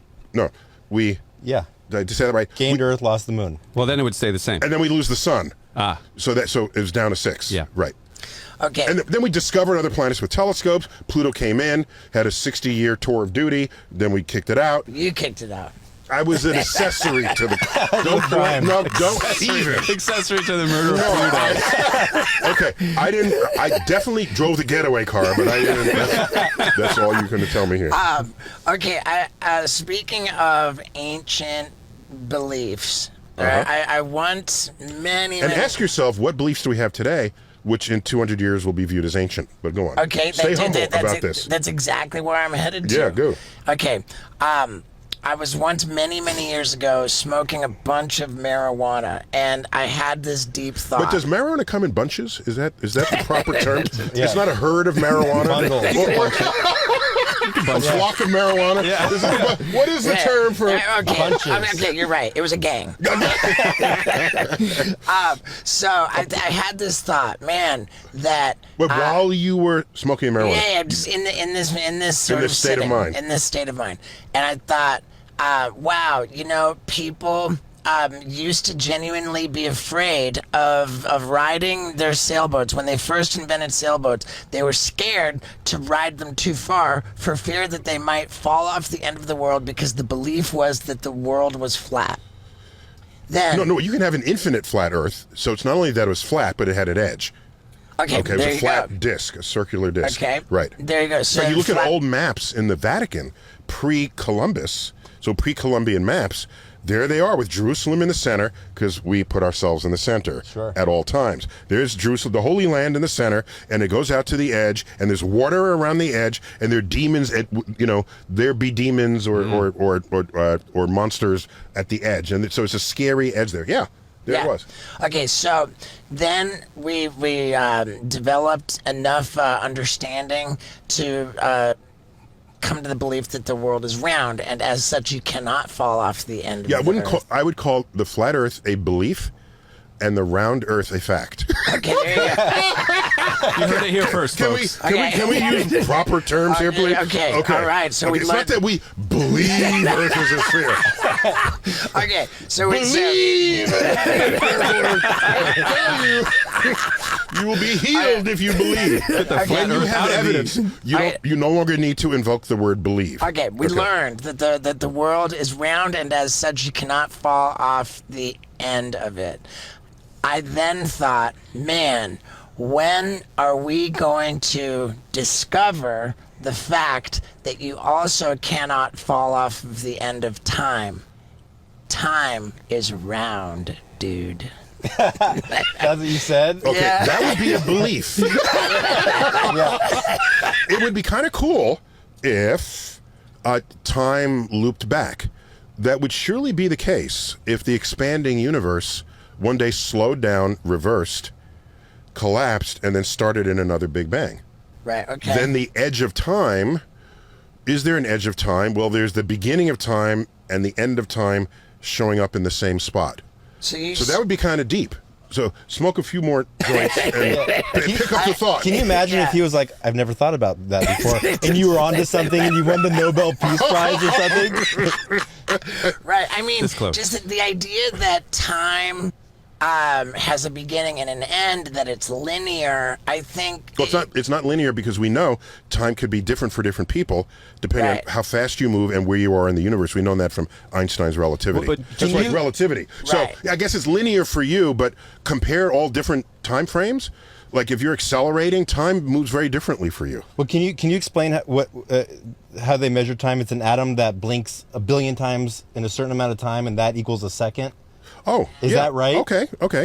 We can go there. You ready? Yeah. Okay. Time, the length of a second, up until the 50s or 60s, I think it was early 1960s, was defined by a specific fraction of the duration of the year 1900 for laboratory purposes. And okay, Well, the year divides up into days, and then there's hours and minutes and seconds, and the rotating Earth is at the base of that. Is one of the is a key part of this measurement. Mm-hmm. Okay. Then they said, well, let me ask you, if Earth in a 24-hour day is your measure, then how do you measure whether Earth's rotation changes? The sun. You can't. Oh. Idiots. If your measure of time is based on the rotation of the Earth and the time it takes Earth to go around the sun, if those things change, you will never know that because that is your yardstick. Yeah. If your yardstick is changing, you will only know that if you have another yardstick to compare it to. Okay. Okay. Hang on. So we offloaded the measurement of the duration of a second to atomic vibrations, the cesium atom. You might have heard cesium 137, I think it is. So there's a transition, what we call an electronic transition in the cesium atom that gives off that where you can measure the vibrations of that in the laboratory. And the duration of a second was defined, and it has been defined that way for the past 60 years. When we did that, we said, hey, Earth is slowing down. For the first time, we could just measure that. Earth is slowing down. The rotation is The rotation of the Earth is slowing down. Back to the Bay of Fundy and the tides. Oh, not only that, earthquakes can change the rotation rate of the Earth, and melting glaciers, because it changes where the mass is on the Earth. It's no different from a skater who's spinning, and then they bring in their arms and they spin faster. Yeah. Did they have retro rockets or something? No. They changed where their mass was in their rotating body, and it affected the rate at which they rotated. If you have earthquakes, they can shift plates, continental plates, to different parts of where Earth is, affecting our rotation. By a very tiny amount, of course. Migrating animals from north to south, south to north, also affect. But the biggest effect is the tidal sloshing on our shores. So only then could we measure, and we put in 23, 24 leap seconds since then. So all of that, you started this by asking me about the length of a second. Yes, it is a vibration of an atom. Yes, to this day. So as polar ice caps melt and there's more water, we're going to slow down even more. Yes, right? only because the water that's in the poles, as that melts, it goes back into the ocean. Yeah. The ocean levels rise. That's one factor. Yeah. But it goes into the ocean, and that water can move now to the equator. So Right. that's mass going away from the rotation axis. So if you ever see skaters, they bring in their arms, they spin faster, and then the routine ends. Well, how do they stop spinning? You don't know this, but they return their arms to an outer position. This slows down their rotation. It looks like they're just posing for the photo, but if they didn't do that, they would keep spinning. Forever. No, well, will the Earth ever stop spinning then? It's a great question. And if the Earth stops spinning, where's it going to land? Sadly, that's just not something you can bet on at this time. But UFC 294 sure is. And UFC's official partner, DraftKings Sportsbook, has the offer of the century for you guys. If you download the DraftKings Sportsbook app and use the promo code STEVO, a mere bet of $5 gets you instantly $200 in bonus bets. I mean, you're winning big out of the gate, and that's why we love it. If you're going to bet on the UFC anyway, I mean, if that's your thing, then you're out of your mind if you don't download the DraftKings Sportsbook app and use the promo code STEVO to get $200 in bonus bets for just putting down $5. And dude, this card's going to be insane. It was supposed to be like the main event and the co-main event were different. They lost fighters to injuries, and the replacements make the fights way better. Oh man, I can't wait. Neither can you. Download DraftKings Sportsbook and use the promo code STEVO. Gambling problem? Call 1-800-GAMBLER or visit www.1800gambler.net. In New York, call 877-8-HOPE-NY or text HOPE-NY to 467-369. In Connecticut, help is available for problem gambling. Call 888-789-7777 or visit ccpg.org. Please play responsibly. On behalf of Boot Hill Casino and Resort, KS. Licensee partner Golden Nugget Lake Charles, LA. 21 plus, age varies by jurisdiction. Void in Ontario. Bonus bets expire 168 hours after issuance. See sportsbook.draftkings.com/MMA terms for eligibility and deposit restrictions, terms, and responsible gaming resources. Now, let's get back to it. No, so these forces acting on the Earth. Yeah. Yeah, I mean, 7 to 10 billion years. It's slow. So the sun is long dead by now. Okay, so this is just Sure. just a theoretical exercise. Yeah. So, the moon is slowing down Earth, and it will do so until we only show one face of Earth to the moon. Right. We did that to the moon. We slowed down the moon's rotation, so it only shows one face to us. That's why there's a near side of the moon and a far side of the moon. There's not a dark side, by the way. All sides get sunlight. Like a month is a day on the moon. All sides get sun. So we never see it. Yeah, it's just away from you, so people must be dark. Just because you don't see it, you think there's no, like, the sun don't shine there? No. Okay, again, that's our ego. Just check your ego at the door before you contemplate the cosmos.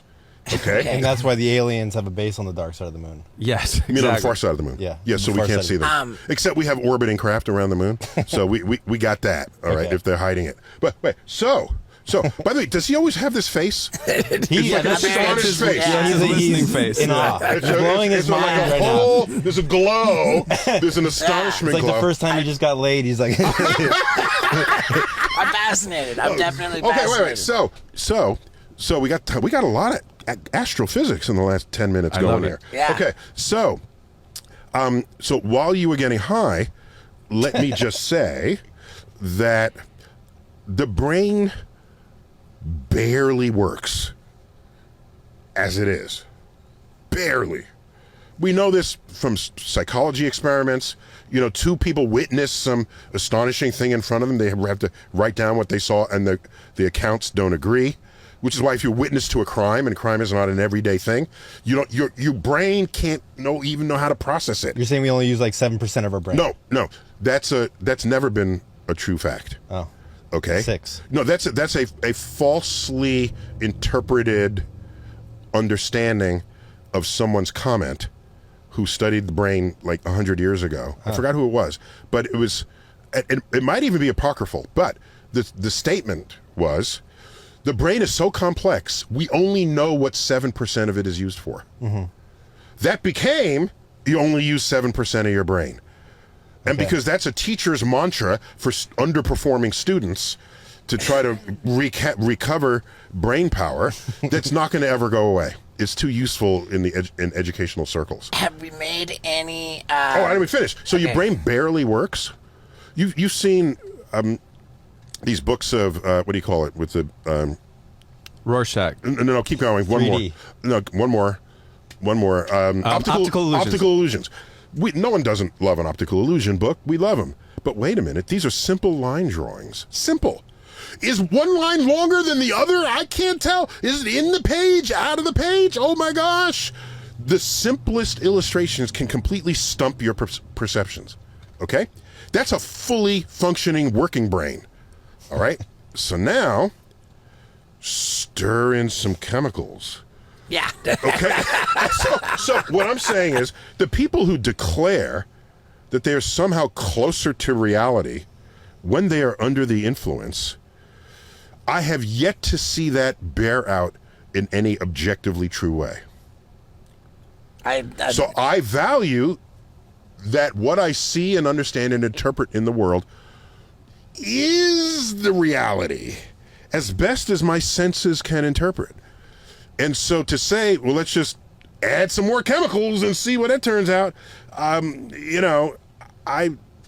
just saying. But the ability of your brain and your eyes to absorb everything is limited. That we know, right? Well, some people are better at it than others, but yes. Or I would say it differently. There are things you notice subconsciously that you don't notice consciously. There's some fascinating experiments on that one. So I would say the opposite, that you are aware of more than you are consciously think you are. Right, because it's sort of that like cocktail hour effect. Like you eliminate a lot of so much information is coming in. You're eliminating most You of it. focus it down, right? Yeah. Everybody know the cocktail party effect? Nah. Well, all your inhibitions. It's just like go in a down. room of a lot of people talking, you can listen to one person, and you're deleting like 95% of Okay. the audio coming And you know in. how to do that most effectively? Okay, because you're deleting. Let's say it's just a regular party, Yeah. and everyone's speaking English. You're deleting other people speaking English to listen to the person in front of you who's speaking English, some of whose words will be exactly the same as what you're deleting. That's a harder task than if you are multilingual, just speak in another language to your person, and the channels go wide open. Especially if the other language has very different diphthongs. What's a diphthong? I think I know what a diphthong is. It's just Dialect? Like the no, tonality diphthongs of it, are the kinda. sounds you make to pronounce the words in your language. Okay. Okay. Different from a dipshit. That's a different. Not to be confused. That's you, Scott. Okay, I'm going to switch gears Yeah, here. do please. Okay. I don't want to derail. It's all I want to good. be your servant. I'm a servant of your curiosity. I'm Because you're a very curious guy. I'm very curious. I'm very interested. As long as you don't make me jump out of airplanes or Yeah. fly skis into Yeah, you bet. walls, this sort of stuff. You bet. Total respect. I've never broken a bone, and I don't want this to be the first day where that happens. I Yeah. love that. I imagine that you might be incredibly opposed or offended by the idea of what's called biocentrism. Are you familiar with the concept? I might be, but tell me. Okay, this is the idea that consciousness is not created by the universe, but rather the universe is created by consciousness. Oh, okay, sure. Mm-hmm. And the kind of rationale for it is to say, logically speaking, does it make sense that such an expansive universe that goes on forever and ever and ever, and it doesn't harbor life except in this one place, Earth, and it's like, Maybe. or does it make more sense that that consciousness actually either projects or creates this Your whole reality. Yeah, and Why are then, you giving me only two choices? The third choice is there's life everywhere, and we're just on one planet. You didn't give me that option, but that's the option I'm taking. Okay, all right. Now It would be weird if this whole universe was there and we were the only conscious life. So I understand why you can arrive at the Yeah. thought that our consciousness creates the universe. That's, once again, the ego talking. Okay. Now, hit me with your take on. Oh, by the way, does the consciousness create what my telescope sees when you didn't even know it was there? I think that collective consciousness could be like a. No, because everybody's going to see the same thing at the telescope. But don't we all have different independent consciousnesses? I think, So that means we're all agreeing what our collective consciousness should give. That's a bigger. You're stretching the credibility of this argument every next step that I'm taking you. Yeah. So if you go to the far side of the moon and sketch what's there, and you go to the far side, and if those two sketches agree, are they extensions of your independent consciousnesses? Are they? Or is it an objective truth that exists outside of your conscious? And that's what science does. It says, I don't trust your conscious. I don't trust you. You could be on drugs. You didn't have your coffee this morning. You're grumpy today. So let's build an apparatus that makes the measurement. It's Okay. funny how you pointed to Paul and said you could be on drugs. I did. How do you do that? I did go there. I did point there. Not. Okay, what about the double slit experiment, where the matter is affected by observation? Yeah. So it's not really. It's not okay. Well, sorry. Let me back up. Okay. Okay. That experiment is widely misunderstood. All right. I would love to get it straight here. We're straightening this out. Yeah, be very happy to. Wait, where's Wendy going? She does that a lot. She of times. hates the double slit experiment. Yeah. If she has to hear another She- thing about the double She slit graces experience, us with her presence, and then she dips out. It's very routine. Do you know the first Wendy in literature? Peter Pan. Peter Pan. Yeah, Very there you good. go. Wow. Yeah, Wow, very they made first- up the name for that. It in might have literature. pre-existed, but it Yeah, wasn't okay. written down before I see. that. And it's kind of serendipitous because I found her in the streets of Peru and swooped her up into this like fantastical world of Hollywood. Yeah, and she went in an airplane. Yep. Yeah. That's exactly right. Transcontinental dog. Just like kind of like Peter Pan stole Wendy from her life and whisked her away to this crazy place. Do they ever establish the gender of Peter? I guess Peter's a boy name, so Peter's a Yeah. boy, but he was often played by played by women. small girls. Yeah. Right. Right, but that was just for the small part because they needed to hoist the person around the theater and fly them. Well, they're heavy women too, but just okay. Right.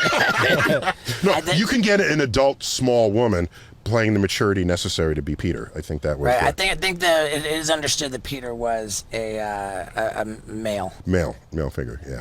Okay, so we're gonna clean up the double slit experiment. Yeah. So this whole idea is the observer effect, where if you're not looking at it, you get one result, but if you look wave. at it, you get another result. A particle. Yes, and then people overinterpreted that as though your consciousness is affecting the experiment. These tend to be people who are new age leaning people who want to think that science and its objectivity somehow does not have full access to all of nature, that there's got to be some spiritual dimension to it that's outside the reach of science, and consciousness right now is not a fully understood construct, so it leaves it open to invoke it. Okay, so here's what's going on. We are illuminated by lights in this space right now. Yep. That's how I can see you're there. Yeah. The light is coming from the bulb, reflecting off of you, entering my retina, going to my brain. I do not imagine that you're there because I can demonstrate your existence by other means. So, no, that I'm not being biocentrist here, if that's how you define All right. biocentrist. So, let's say you were smaller. Okay. You were half the size. Same effect. Let's keep making you smaller and smaller and smaller and smaller. There is a size below which, when I turn on that light, you will absorb that light and jump to another state of existence. So that, how do I know you're here? I turn on the lights. But if you're an electron, and I don't know that you're there, I can't see you, let me turn on the lights. I turn on the lights, the beam, the photon hits the electron jumps to a different state. I cannot know what the electron is doing unless I illuminate it. And if I illuminate it, it's doing something different from what it was before I illuminated it. It has nothing to do with consciousness. It has to do with interacting with the object in order to make a measurement. And that requires some way to illuminate it, to know that it's there. So in the double slit where it's like sending particles or something through these slits, the very act of once you measure it, because you're not just observing it with your eyes, you're measuring it with a tool. That tool, the measurement of that tool is what changes the Correct. outcome. It's not your eyes, it's not your brain. It's the fact that you have an apparatus brought to bear on it, and then you'll see particles go through either one slit or the other. They become particles and do that. If you take that away, they interact as waves, and then you get the interference patterns. I like how Paul knew it. Like, he actually went to school. Me and you just did school. It's like, huh? Right. Physics 104 for that one. Oh, not just 101. I get it. Okay. Yeah, I picked up on it. So I haven't broken any bones yet. Yeah. In your presence here. Yeah, Good. Okay. you've not broken any bones. So, simulation theory. Was that a question? Does it? Okay. Does simulation theory? Is this is just new age kooks that are just rejecting science? No. There isn't a strong argument against it, so it persists. Okay. I try to work on some arguments that mitigate it, but so do people know the full argument that supports it? It goes something like this. You develop the computing power to create a simulation in the computer. You create people with personalities, and those people think they're making decisions out of free will, even though you programmed it, but they think it's free will. All right, so then they say, all right, we want to play games too. So they want to play games at all. So they invent computers, and then they invent a world in their computers that they simulate. And then that world invents a world that they simulate. So, in this construct, there's one real world, and all the worlds derivative of that are simulated. So now close your eyes and throw a dart. Which world are you most likely to hit? Not the first one. Not the first one. Is he the only one paying attention to what I'm saying here? I'm trying my ass off. Well, I'm with you, dude. You asked the damn question. I'm just telling Right. Okay, so now but- watch. It's just okay. Okay, so the statistics of it are such that if that's going on at all, we're probably in one of these simulated universes, just by the sheer numbers of it. Okay, so my rebuttal to that. Now there are nuances you can invoke here, like, okay, maybe they like simulating worlds that don't have the ability to create a perfect simulation. Okay, so these would be worlds that are just nostalgic. Like, think of movies. In a way, those are simulations, aren't they? Do you know how many movies are made that were made before we could make movies? Sorry, I didn't say that right. Do you know how many movies are made set in an era before we could make movies? Do you know how many? What fraction? Probably 60%. No. Nah. Vanishingly small. Like cowboy Like western. low, yeah. Less than 1%. Oh. Something like. It's a Yeah, very. I mean, think about it, Scott. It's Dude, that's very. I don't even know where I tiny- am right now. Very tiny percent. So, in the age of movies, we make movies in times when we could make movies. Yeah. Right. Okay? Yeah. All right. So, are the simulated universes making universes only in the time when they can make universes? Oh my God. Okay? If so, then this is a rapid thing where they're all, but we could be just, my point is, we could be a side branch. We could be like the Western, the side branch where they just don't know how to make a perfect universe yet. Yeah. And they're happy with that, and we'd still be simulated. Because that's the rebuttal to my only rebuttal, which is, if the first one knows how to make a perfect universe, and all the rest are simulated, then the only other one that doesn't know how to make a perfect universe is the last one that's still evolving computers. Well, that's kind of like us. It's very viable. Do you have a rebuttal for people who believe in reincarnation? Yeah, I don't want to say it's not happening. All I can say is that there's no good evidence for it. And so you can run around believing things for which there's no evidence. Most of that is called religion. Okay? So I would push back on that. I think that there is... push back on what? I would push back on the statement that there's no evidence of reincarnation. Oh, what's your single best evidence of reincarnation? I got one. I've Well, heard... please tell me. There's that girl that when she first was able to start speaking, she told her family that she died in a past life. They went to the Philippines. They found where her body was dug up, and they ended up arresting the guy that she found in her village that killed her. That's interesting. I heard about a lot of people... So, is there any other way that could have happened other than that she was reincarnated, defying all known laws of physics? Is there a possible way that could have happened? Or, She's really lucky. well, that's what I'm saying. How many crimes are committed in a year? How many people are murdered? How many people give hints that they don't know they're giving hints? How many people? I mean, so you've got to really be convincing relative to all other possible explanation for what's going on there. Then I would say, by the way, reincarnation is a fundamental tenet of Hinduism. So those examples should be everywhere. There should be a billion of those examples you can draw upon. I have a theory that like your birthmark. Or Wait, how many Hindus are there in the world? That I don't know. India has A billion. 1.4 billion people. So if most of them are Hindu, A billion. Yeah, a billion is probably the right number. We're about to find out right Yeah, here. I'd say it's a billion. Yeah, I have a theory that like your birthmark or beauty mark is 1 billion. is how Yeah, you it's die. a billion. Yeah. Yeah. So mostly in India, of course. So and the India diaspora. So I'm just saying, I've got one for you.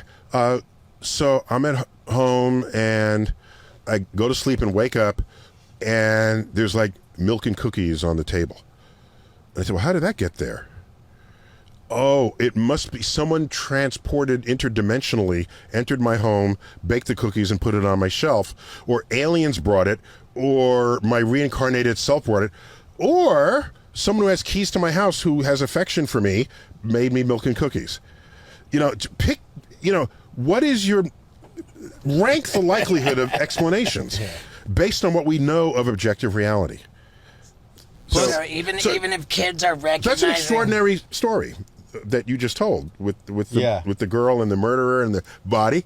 And so I would just wonder if reincarnation was the most likely explanation for that. And often when people want to believe something, they're not as good at filtering the things that could argue against it. And it's just a bias we have.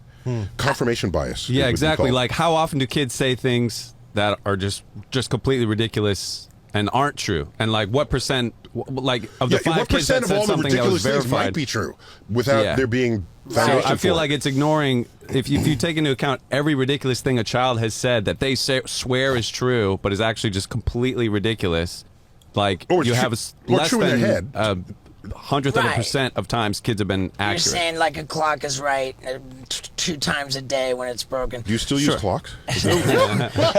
but I've heard of stories of children, 2 years old, like recognizing people in photos, saying, "Oh, that's me, and that's my red car that I bought in Mexico." 2 years old? Yeah, I These mean, are talking children at 2 years old? like if not 2, like whenever they're able to talk. But I've the heard kids younger say, like, yesterday I punched a whale and he flew it to the moon. And it's like, oh, like, that didn't happen, for Yeah, sure. right. So just because a kid said, like, you have to I know, consider but- every time a kid is wrong as much as every time a kid is right. Correct, but- and that's the full statistical portfolio of what's going on. Right. All right. Right. So that's what I'm saying. So let's chalk this up as evidence for reincarnation. I don't have a problem saying that. But I would wonder whether a full analysis was given for any other way that could have been true, which is how you have to do any science experiment. And if reincarnation is as prevalent as those who believe in it say it is, It happened a lot more. why don't we have many more examples of it? Which then leads me to think there must be some extraordinary but not supernatural explanation for this. There's also the possibility that Scott's story just isn't true. True. Also. Scott also That you just believes recounted it I everything. believe things on TikTok. Or like a lot. somebody Scott said believes it. And everything. Okay, well, TikTok is your Bible. yeah. Well, maybe you could debunk this thing I heard on TikTok too. Is that? But hear me out. Wait, okay. we got you here, Neil. Wait. It's bad enough when someone says, not bad enough. I'm charmed when people say, "Could you debunk this? Is this debunkable? What I heard on the internet?" Okay, I was used to that for like the last 10 years, and now you're saying TikTok. Yeah. This is your source. Well, there's a story on TikTok about the blue houses in Hawaii that didn't burn down, and they said because this certain kind of blue paint won't burn, and they had experiments done where they were like lighting different colors on fire. Have you heard this? No. Can you pull up the blue houses of like Oahu? Because they said Wait. some of these celebrities. Is it going to take me to TikTok, or is it going to take me to thing? Like, see, these blue Basically- umbrellas didn't burn because it's a certain paint that doesn't burn under fire. The conspiracy theory Okay, is... so it wasn't just TikTok that you saw this. Oh, I saw the video on TikTok. Okay, but there are they pulled other it from other sources. things. The Okay. conspiracy theory is that the Hawaii fires was actually started by like a laser in space, and that if anything was blue, it didn't burn. And like Oprah painted her roof blue like months before it happened, and so that's the theory that Scott's referring to. Can you show a video of like it burning, like the blue? Well, That's just a question. false. A question for you. You do not know what blue items did burn and are not visible to you as having survived the fire, correct? Yeah. Yeah, Okay, that's true. so you don't have the baseline statistic on what fraction of all blue things burned. You're looking at what survived it, assuming all blue survived it. So this is as if you approach something scientifically, you want to ask those questions. And then you say, is there some common material among the blue that is fire retardant of those things that did survive? And you just ask this.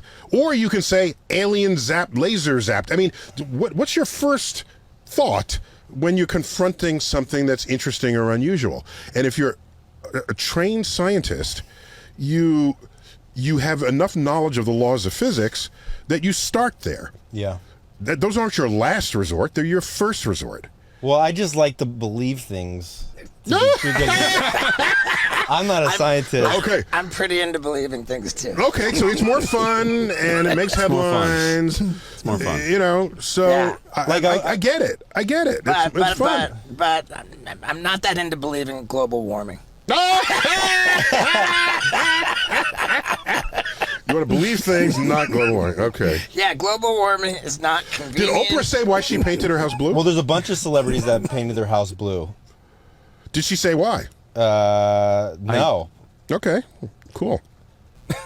Just the blue conspiracy. It's like this, Yeah. and you see a laser on different colors, and the blue just doesn't burn. Are the It's a certain- Smurfs okay? It's a certain Pantone of blue. I don't even know if Pantone's the right word. But yeah. Yeah. I mean, there's all sorts of stuff. That's on there. cool. But I like it. So here's what all conspiracy theories have in common. Did you ever ask yourself this? they're all started by a No. stoner. They're all bullshit. They're all bullshit. No. Here's what they have in common. You ready? Every single one of them. I've yet to find an exception to this. There are people who are sure something is true that they want to be true. Okay? Yeah. And they find evidence in support of what they want to be Sure. true.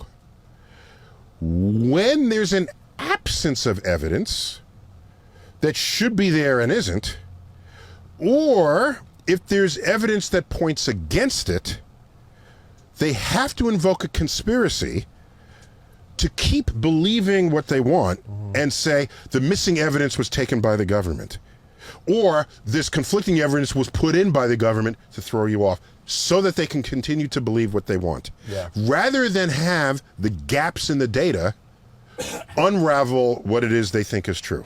Well, people don't like to say, I don't know. I love to say I don't know. Yeah. You're I love smart. it. You're smart. Oh, no, I don't know. I love the universe brims with mysteries. And all those UFO sightings, I don't know what they are. I know reserve what the a right lot to of them not know. are. I love but to not I don't know. know what all of them are. Let's investigate them. Yeah, but if I'm in an argument with somebody, I don't say, I don't know. I'm just like, oh, yeah, and I try to bend it to win the argument. Why do you have to win every argument? What's wrong with you? I'm ego-based. Yeah. You know, You have a sense? No, it's a sensitive ego. It sounds like. I'm a sentient being. He's a real Yeah. diphthong. I didn't say sentient ego. I said sensitive ego. Yeah. So yeah.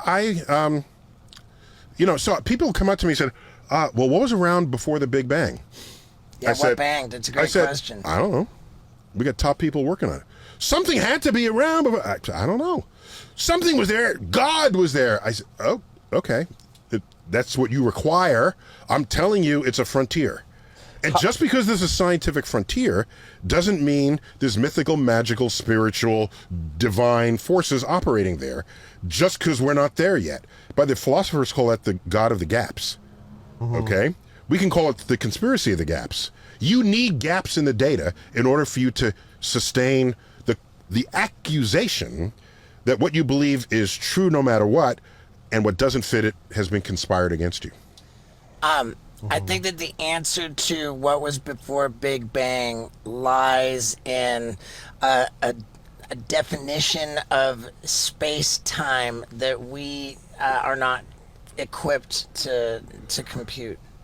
Well, perhaps not, but we have top people working on it. Yeah. Would you have been around 2,000 years ago to say these planets, they're going forward and then backwards? Our mind is not equipped to compute that. In fact, Claudius Ptolemy, AD 150, brilliant guy. He bet on the wrong horse. He set up the geocentric system, bet on the wrong horse.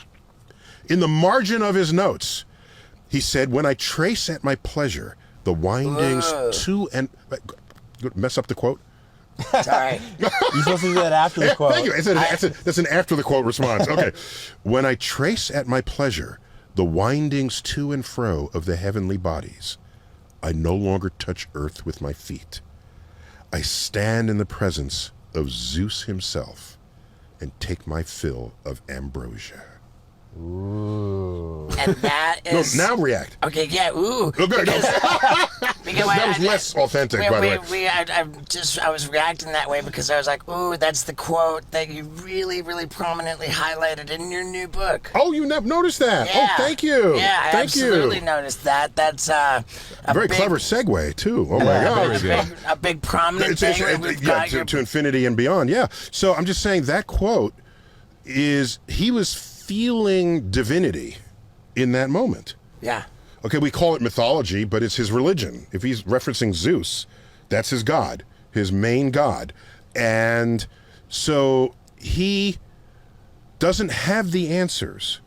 He's just pawing at them with epicycles and all these sort of constructs to try to understand how the universe works. So for you to say, before the Big Bang, maybe our mind just cannot cope with it. If you've been around throughout the history of time, you'd be at 100 turns of our understanding saying we just can't cope with it, but someone smarter than you comes along and copes with it, learns about it, figures it out, and we move on. So stay out of the lab. Okay. If that's how you feel about things we don't yet know in the universe, stay out of the lab. I think what I was going more towards is that the time isn't really a thing, dude. Well, Einstein once said, time is defined to make motion look simple. I like that. Okay? I like that. Yeah, it's good. It's good. So why do you want to say time isn't a thing? Because it actually is a thing. Okay. It's a coordinate. Look, here you go. You ready? Okay. I will convince you ever more after this next moment. Okay. Okay, you ready? Yeah. Okay. So if I say, "Oh, we're such good friends," I'll meet you tomorrow at 3:00. Yeah. What's your next sentence to me? Where? Let me check my calendar and see what's going on at 3:00 Okay, tomorrow. good. So nothing's going on. Then what? Sounds good, bro. Let's do it. No, that's not what you would say. What would you say? Where? Where? Oh, yeah, that's true. I didn't say where. Oh, okay. Okay. It's a dimension. Okay, Right, wait. right, No, right. let's keep going. So I Okay. gave you only one coordinate, Okay, a time good. So coordinate where that's do you want it? insufficient to establish an intersection of two people, and they're called world lines when we combine space and time. So now I say, dude, I'll meet you in your mobile van tomorrow. Okay? Yeah. And you're gonna say, Where do you want it? Oh, yeah, what time? what time? Where do you want me to bring the van and where and when? We know intuitively that to meet up with someone, time and space are fundamental coordinates you have to give them. Okay. You're not thinking about it that way, but they are. All right. What made COVID so interesting to me as a side light is when, with the rise of Zoom as means of communicating with people, it removed the where coordinate from the need to meet up with people. You just had to be at the same time. You didn't have to be at the same place. The interwebs. Yeah, it's true. So now what you're saying is, but time's not a coordinate. There are no Zoom calls without time as a coordinate. I'm convinced forevermore. Thank you. You got me. Thank you. I have a question about these unknown gaps in our understanding of things and astrophysics and Yeah, stuff. yeah, there's tons of them. If God was real and he was going to give you a true, succinct And so God is a answer, he. That's not very PC of you, He, but go she. on. Okay? And you're assuming only one God, not multiple gods. yes. So you're being This Western. is just a thought experiment. No, yes. but we just to be clean and clear, Okay. most people in the world who believe in God believe in more than one God. Right. So you're saying if God, like it's only one God. So be very specific. Are we in the Judeo-Christian tradition here Okay. in this conversation? If the Are we? all, yes. Oh, good. And if the single all-knowing God Yes. were to give you a truthful, succinct answer to one question you can ask, what question would you ask him? it would be, is the in the line of what you were hinting at before, is the human mind capable of understanding everything in your creation? I like it. That's what I would ask. If the answer is yes, I go back to the science lab. If it's no, I'll go to the Bahamas. Just take your hat off. I'm done here. I'm done here. Yeah. Okay. Can you? That's what I would ask. Cool. So you just want to know, is my knowledge finite, or No, not knowledge. My capacity to potential. figure. Thank you. Yeah, my It's the potential. capacity for the human. Right. The wiring of the human brain. So, for example, no matter how bad you were in math in school, okay, however bad you were at long division, you are infinitely better at it than a chimpanzee. You are not teaching a chimpanzee long division, ever. right? Is there something in the universe that requires an understanding of math or some even higher level thing that we have yet to plumb that will prevent us from truly understanding the workings of nature? I'd want to, and then after that, I would say, if you're real, why is the world so full of evidence that you're not? Ooh. That'd be a Does good that question. make you an That's what I would say. Does that make you an atheist by definition? I would say, so I wouldn't mind being called an atheist if I was not criticized by atheists by some of the things I do.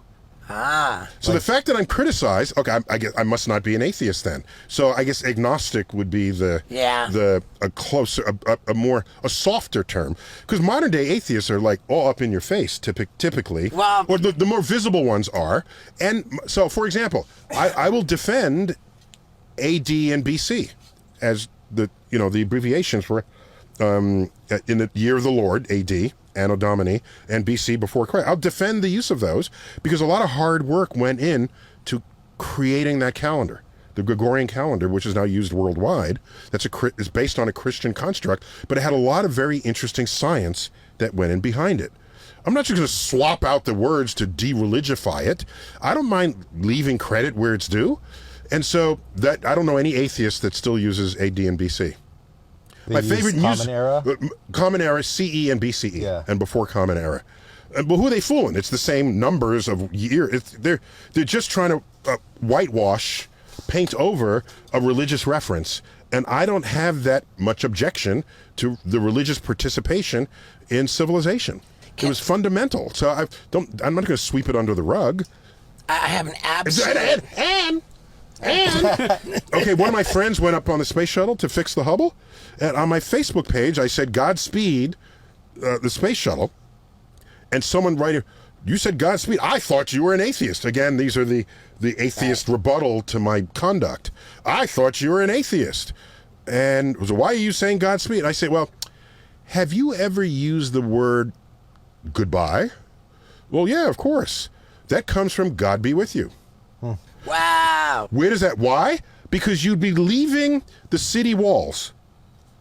Just go back, 700 years. You're leaving the city walls. That's dangerous. If you did that in a Christian world, you would say, God be with you on your journey to the next thing. And so you wouldn't say goodbye to people just leaving your home, staying in the city. You would say it to people going on a journey. Okay? Goodbye. God be with you. To give you protection between cities. So Godspeed, the thing that will kill you in a rocket is speed. Okay, not a marauder or a mugger in space. So you want to protect them in the same spirit as you did with the God be with you turning into goodbye. So Godspeed is the space journeyer's counterpart to that term. And when John Glenn went into space, it was the headlines, Godspeed, John Glenn, and it is cultural as well as this bit of religious historical legacy in the space community. And whoever criticized me for using that didn't know any of that. There you go. Of course. Yeah, screw Right. those people. And my favorite musical of all time on Broadway, grew up in New York City, is Jesus Christ Superstar. All right. Oh my gosh. I've seen that. I'm going to make an absolute statement. And my favorite classical piece, choral piece, is Bach's Mass in B minor. Okay. I'm just saying. So I'm not one of these people running around hitting religious people on the head. Yeah. Okay. Maybe okay. I'm gonna, maybe my absolute statement will hit religious people on the head. Okay, what's that? Okay, I believe that the only thing you can possibly be is agnostic. I think that it's actually impossible to because faith, people of faith, is the definition of faith not belief in something which cannot be proven? No, the definition of faith is believe in something for which there is no evidence. Not that it can't be proven. There are people, go back in time, where people made statements derived from their religious texts about the physical world, and we showed that they were demonstrably false. There's no reference in the Bible, for example, that Earth isn't anywhere other than the center of all motion. Okay, the Bible does not have an understanding that Earth orbits the sun. It had no understanding of that the moon reflects sunlight. It was believed to be, they got a lot wrong, especially in Genesis where it's setting up the universe. So this thing, to proof or not, I don't think that's what it's about. It's, you have to believe that Jesus rose from the dead. You have to believe that. And so what's the difference between cannot be proven and there is no evidence for? I think it can be proven if you make enough statements about what you expect to be true if God exists. Okay. So for example, if you're at a plane at 5,000 feet and the wings break off and it falls, okay? If you're on a religion where you are sure it's the one true religion, which of course is the thinking in practically every religion, that they are the one true religion. Right. So let's take Christianity, because we're in the United States here, and it's a common religion. So the Christians, the one true religion. The Muslims, the Jews, the Hindus, the atheists, the animists, they're all false gods. Okay? Yeah. You're in the plane, and the plane is about to crash. So all the Christians pray for their own souls and for the souls of other Christians. The plane crashes, the Christians walk away, and everyone else is dead. Oh my gosh! That's some remarkable evidence that prayer works, that Christianity is the one true religion, and the other ones are false. But when planes fall from 5,000 feet, everyone dies. There's plenty of ways I can think of having evidence that your God is the one true God, and it does not exist. That's all I'm saying. Not in a controlled laboratory sense. Right. People will testify that they had a religion. Sure, that's in your own, in yourself. Mm-hmm. And in a free country, no one is going to take that from you. Right. I'm not going to take it from you. That's your personal truth. Okay. Let's do this. I declare that there are three categories of truth. There's your personal truth. Jesus is your savior. Muhammad is your last prophet on earth. Okay? The rivers and the mountains and the streams is a spirit energy that is God manifest in nature. Okay, that would be animism, for example. Okay? That's your personal truth. In the United States of America, that is protected. You cannot take that away. Okay. You cannot beat it out of you. We're not going to kill you, imprison you. Half or more of the immigrants that came here was to continue religious freedoms that were being constrained wherever they were. You know, more recently, I mean, after the big era of immigration, Jews from oppressed Europe, where they were persecuted, come to the United States. Okay? Not that it is perfect for everybody who's different, but the law protects you. Okay, so where was I going that's with that? personal truth. That's That's number all one. personal Personal truth. Good. Another personal truth. Beyonce is your queen.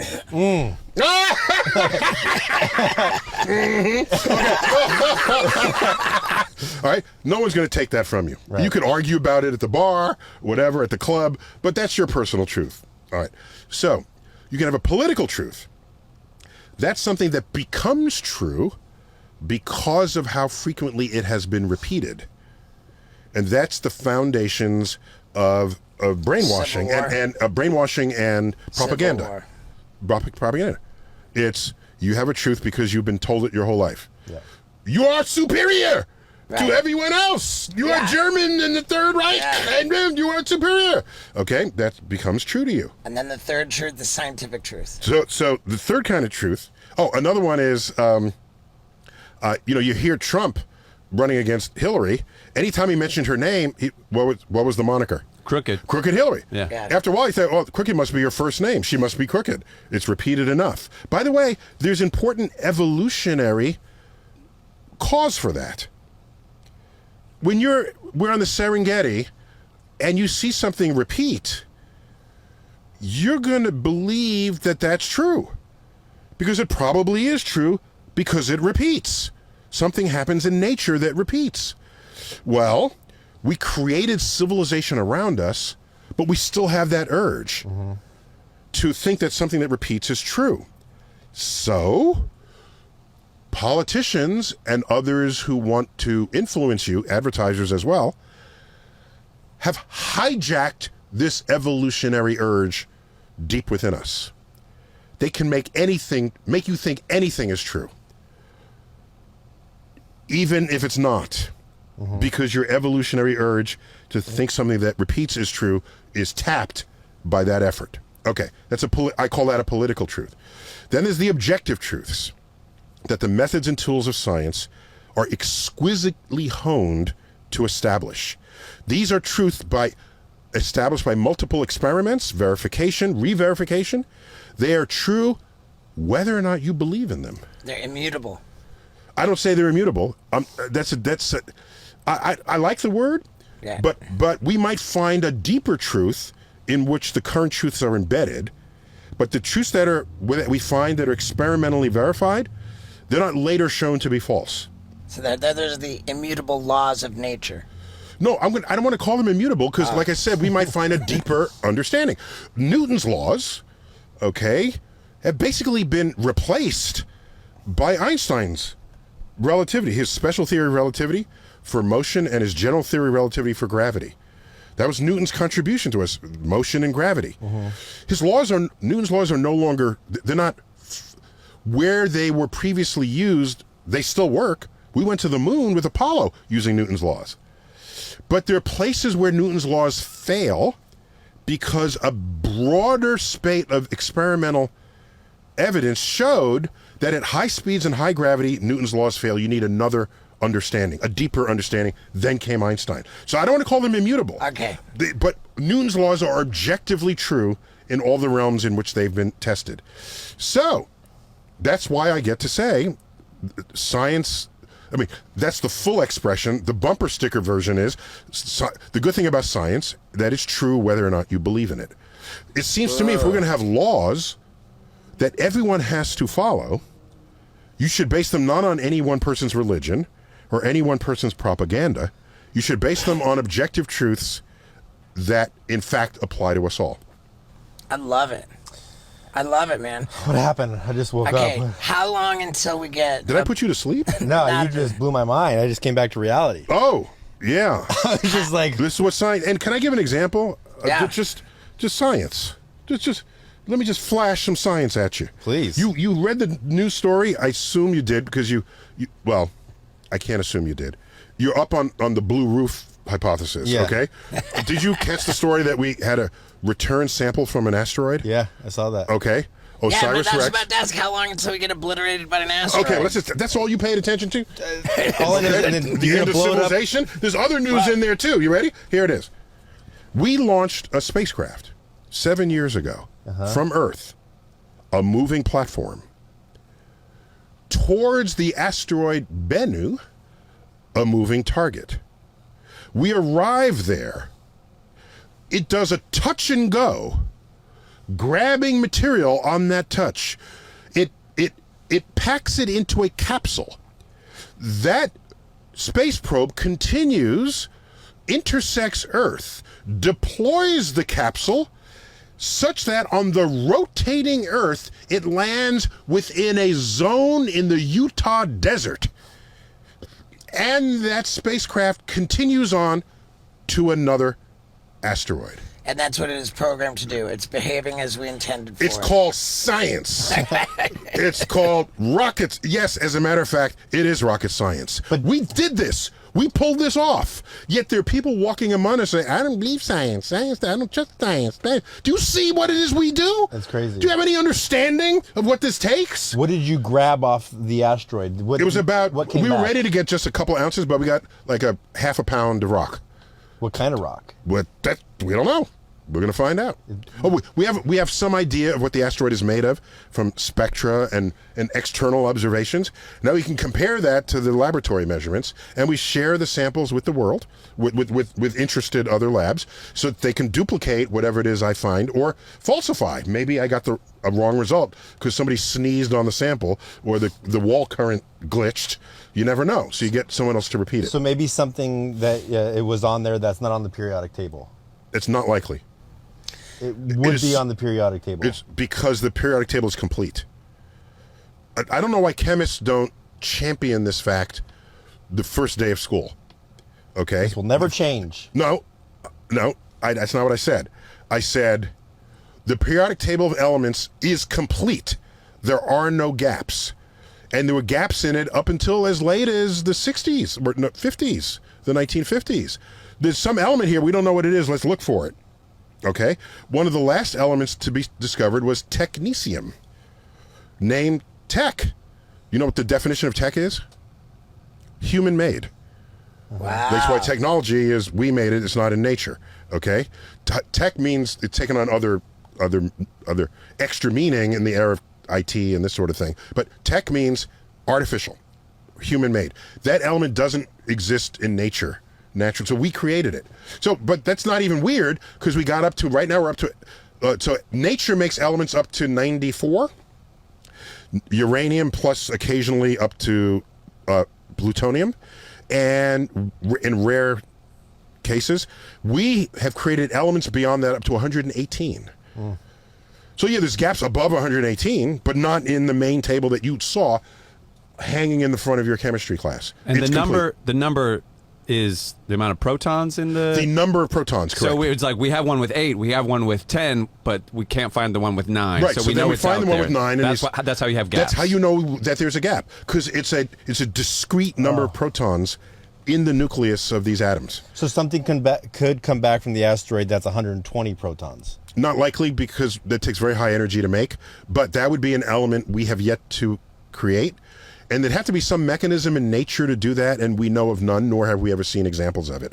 Nature takes us up to uranium, 92, and that's basically it. So there's probably gold on there. Oh, not as likely. There are asteroids where that would definitely be the case. Yeah. But it's harder to do a touch and go because those are metallic, and the metal just doesn't shatter when you do a touch and go. This is a rocky asteroid, which was not held together very strongly, which we already supposed was the case. When you said that we've just gotten this material from the asteroid and now we are going to study it. Yes. Who's we? Well, there are labs that they're people who specialize in meteorites. Are you participating? Oh, by the way, we expect to find organic molecules on there too. Like stuff from Whole Foods? And the organic aisle. I hadn't thought of that, but yeah, thank you.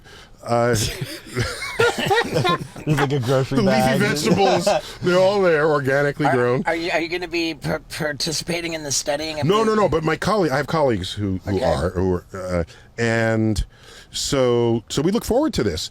And there might be even some amino acids, which are very simple organic molecules, but they're the building blocks of proteins, and proteins are the building blocks of life. Why did you said it's a rocky asteroid? So you knew you were going to a rocky asteroid before you. Oh, you went know that there. from its behavior and how light reflects off its surface. How many different kinds of asteroids are there? There are many, and I don't claim to know the full catalog of them. But for this exercise, let me just declare there to be 2 varieties. There's a metallic asteroid and a rocky asteroid. Why didn't you go for the one with gold on it?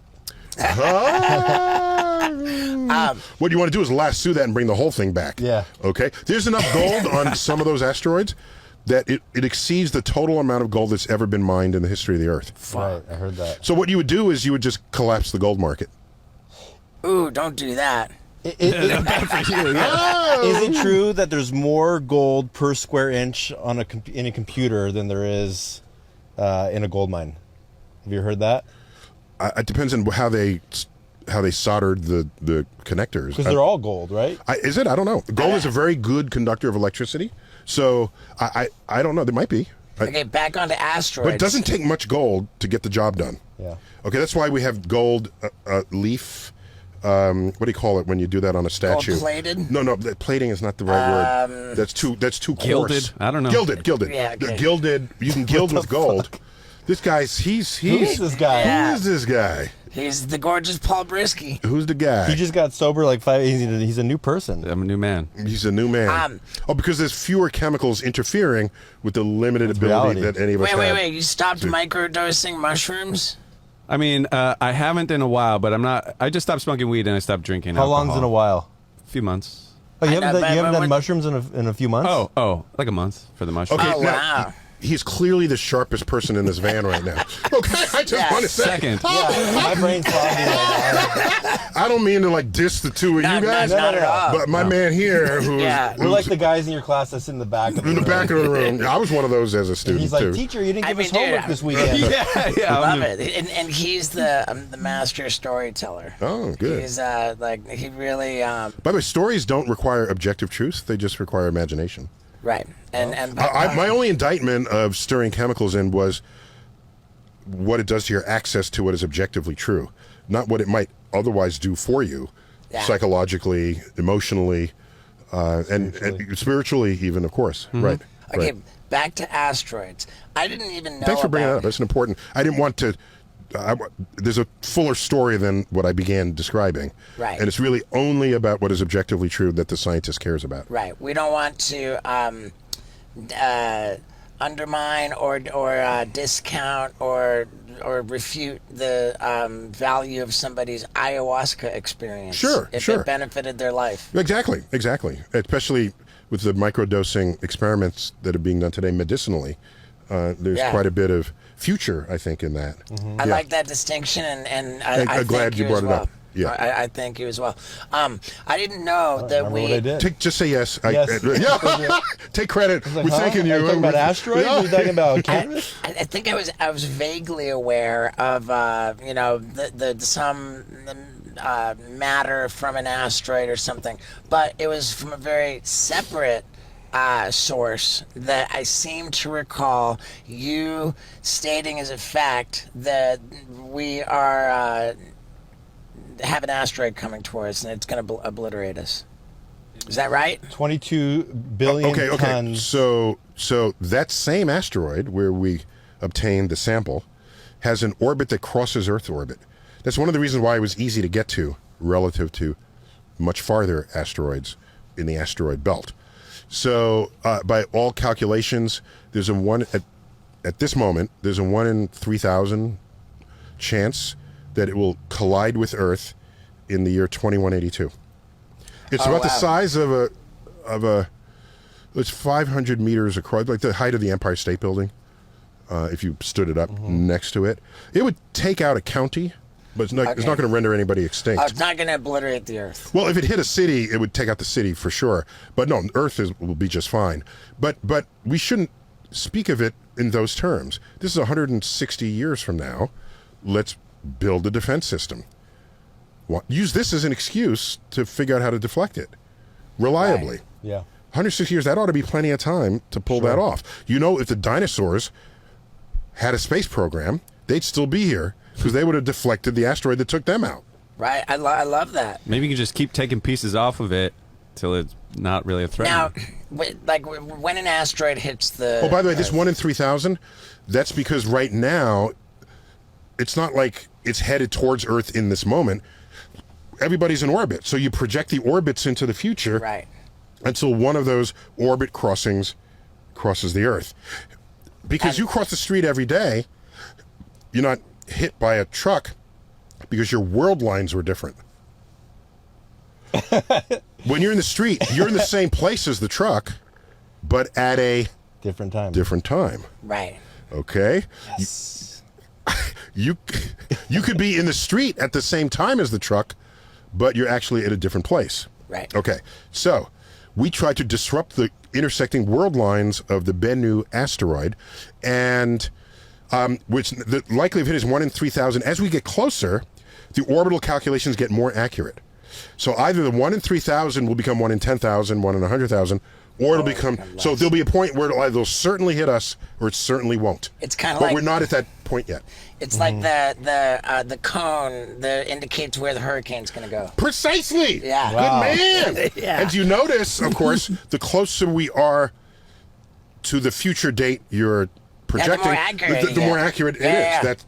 That's all we're Yeah. talking about here. Very good. Okay, I want to. Well, I have a good joke about that. Okay, let's hear it. Not entirely PC, but it's a good All joke. right. Okay, because these are different hurricane models that make different assumptions about them, and you follow them off into the northern climes. Okay, and some of those models were from Europe. All right, Europe has certain traditions in how they model climate. We have certain, and so someone said when he was President Trump only got interested in hurricanes and climate change when he found out that it involved European models. That's funny. That's good. That's a good joke. I like that a lot. I don't take credit for that. I heard that. Now we've kept you longer than we normally Oh my keep gosh. anybody. In fact, my phone was ringing. Somebody's trying to call me. I appreciate that so much. Yeah. If I could And just, all my limbs are intact. 'Cause I didn't know what you had in store for me. I do want to ask one last question. Yeah, but I'm gonna check my calendar here, make sure I'm okay. The Gregorian calendar? What time we got here? I'm It's good. 2:30. 2:34. Oh shit. Oh yeah. I got to do a phone call. Okay, well, right. then I'll tell you what. I'll make it yes or no. Okay, yeah, go. Is climate change real? Okay, I have a better one. I have a better yes or no. Are we really in 2025 going to be building a home on the moon? I just saw that on the way here. I need to Google it up. They're going to build houses on the moon in 2025. I mean, I think the answer. Artemis 3 is a return to the moon with astronauts. That probably will take place in 2025, and they might pitch tent, but they're not staying there. They're coming back. Okay. By the way, but the moon. Do you really want to live there? No. I mean, plus, food on the moon would be really weird. Think about it. If you had a restaurant like moon food, but maybe the food would be okay, but the restaurant would just have no atmosphere. Okay, And no, the I set you up. That was a That's bad good. setup. That was a great finish. Okay. Climate change is a rhetorical question. Yes, it's real. There's nothing we can do about it. We're screwed. Is that a yes? No, figure out a way to get the CO2 out of the atmosphere. You want to say, it's beyond our thought. No, get smart people involved in it. Smart people figure stuff out. The smart people are always ridiculed in the classroom. Right. But where would civilization be without them? Paul. Right. Okay. I'm All right. not the Hey, smart man, person. get on your phone call. Dude, Thank you I so gotta much, do this. man. Thank you All right. Yeah. You got it, dude. Good night, Pleasure everybody. to meet you guys. Yeah, Okay. dude, that was Good. so much Thanks. fun. Thanks. If there's anything, we've got some time before, but if there's anything you think of and you want us to edit it, by all Oh, means, no, let don't us worry know. about it. No, I'm all good. But Okay, they're very okay, considerate of you. Dude, Yeah. quick. And there you have it. I very subtly said at the beginning of the show that I got a little taste of my own medicine, and it felt good, man. It felt good. It just feels good that I think we're getting good at doing this podcast thing, man. I think we're getting a lot better. I think that the whole thing, man. I just feel like we're catching a groove, and I feel like the sky's the limit, baby, because we've got you guys, the street team, and you're the ones who I love the most. So thank you. And thanks to Outer Known for this sick-ass fucking top. Kelly Slater's my bro. Back the curtain, letting us know what really goes on, and opening up a whole lot. So, let's get into it. Ladies and gentlemen, Drew McIntyre. Yeah, dude. What's on, lads? How are you? Good. Wasn't gonna say it till we're on the air, but I love the T-shirt you got there. Oh, the Insane Legion of Clown Doom. Posse. Was that Insane Clown Posse in Yeah. Legion of Doom gear? Oh, no way! I always wanted to wrestle at the gathering of the Juggalos, but I never got the Oh chance. my god, dude, we to just got participate in back. it. We Oh, just yeah, how was it? We just got back from the gathering of the Juggalos, and there was the craziest, awesomest experience ever. Yeah, it's probably the coolest thing I've done in the last 5 years for sure. Yeah, Super I always great. heard how cool it was, and the 3 years I was gone from WWE, that was one of the places I wanted to work. And timing wise, it just never worked out. And obviously, getting permission from WWE to work the gathering of the Juggalos is a little difficult. Right. They did have a wrestling ring there on stage. Really? People They wrestle? did, huh? Yeah, and I don't know what they did in there, but they certainly had a wrestling ring. Oh yeah, they definitely have wrestling and all sorts of stuff going on from that part. That's right. Shaggy was telling me that their whole deal started with wrestling. Well, okay, so this is my co-host Scott Randolph, assuming that you guys We haven't spoke a met. little bit. All right, Absolutely. and up at the front of the van, we've got the gorgeous Paul Brisky. Hi, Drew. Nice to meet you. What's up, gorgeous Paul? It's great to see you again. So you didn't have to travel far to go to that Shack Bowl where we met in Tampa, because you live in Tampa. I did at the time, so it was a very close drive for me. But now, if I was to drive, it would take about 12 hours. I just moved to Nashville, Tennessee about 4 weeks ago. So this is my new digs I'm coming from right now. Nice, man. Cool. What was the reason for the move? Just a new beginning? Yeah, we wanted to change. I've lived in Florida the whole time I've been in America. It's almost 13 years now. My wife has work opportunities here. She works in the medical field. She has family close by. We got friends around this area. And it reminds me of Scotland. A lot of hills, a lot of greenery. We got seasons here, which I kind of miss. All right. Yeah, it's lush. You guys are getting pretty rained out right now, though, right? In Nashville? I mean, not...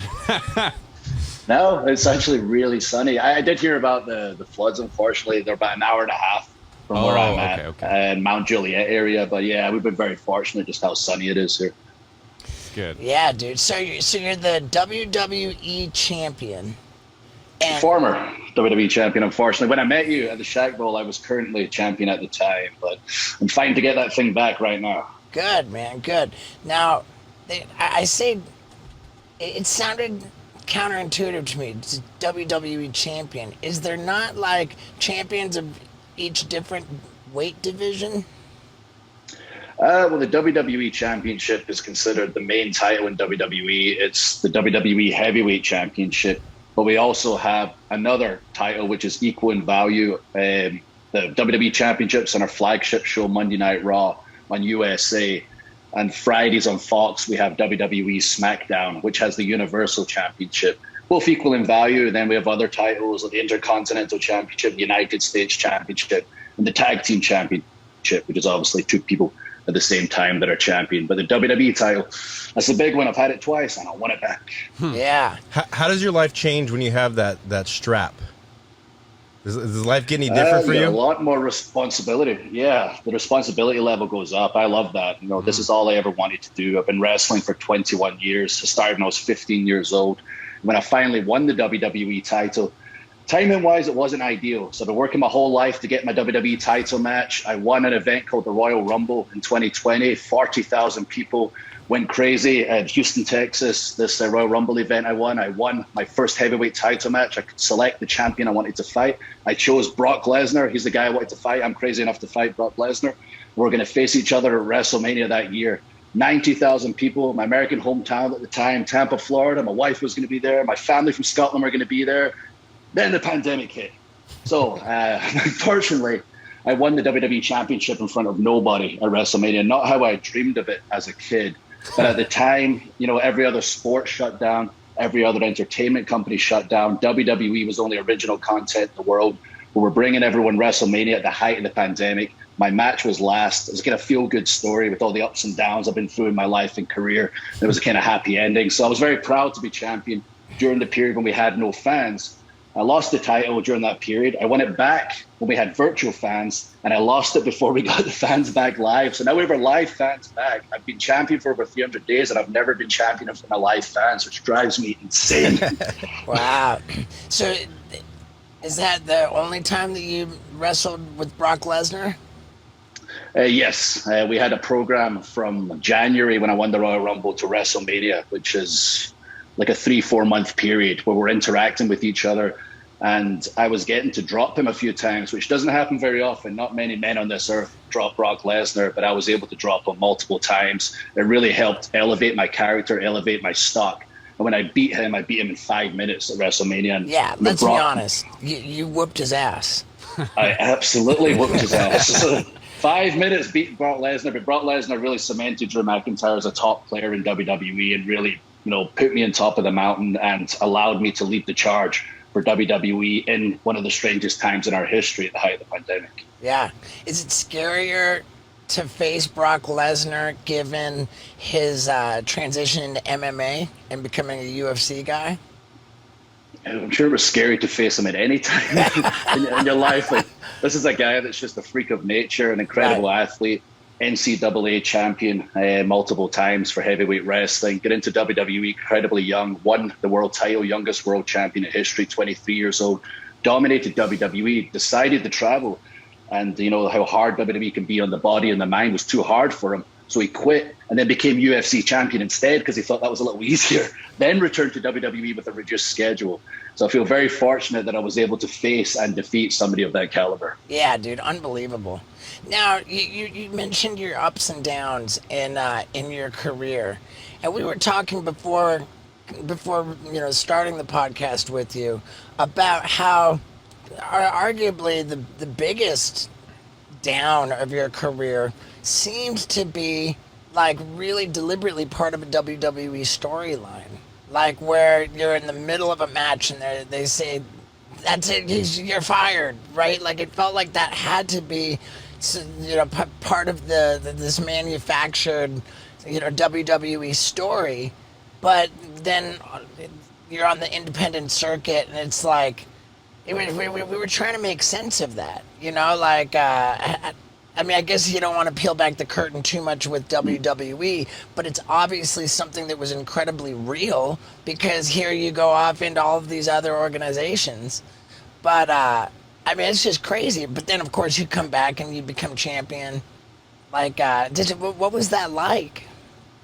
Well, I'm very open about everything. You can ask whatever you want. I'm not afraid to talk about anything. I think what you might have watched or referring to is I got fired, quotation marks, on a storyline on television a few years ago. That was just part of the story. Like my character was on a downward spiral.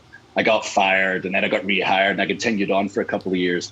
And then in 2014, I got fired for real. That wasn't a storyline. You just called me up and said, you're fired. So it's two different things. One was part of the show. The other was you're fired from your dream job. And the truth is that, I'd lost perspective at that point. And when I was a kid, I'd always dreamed of being in WWE in Air Scotland.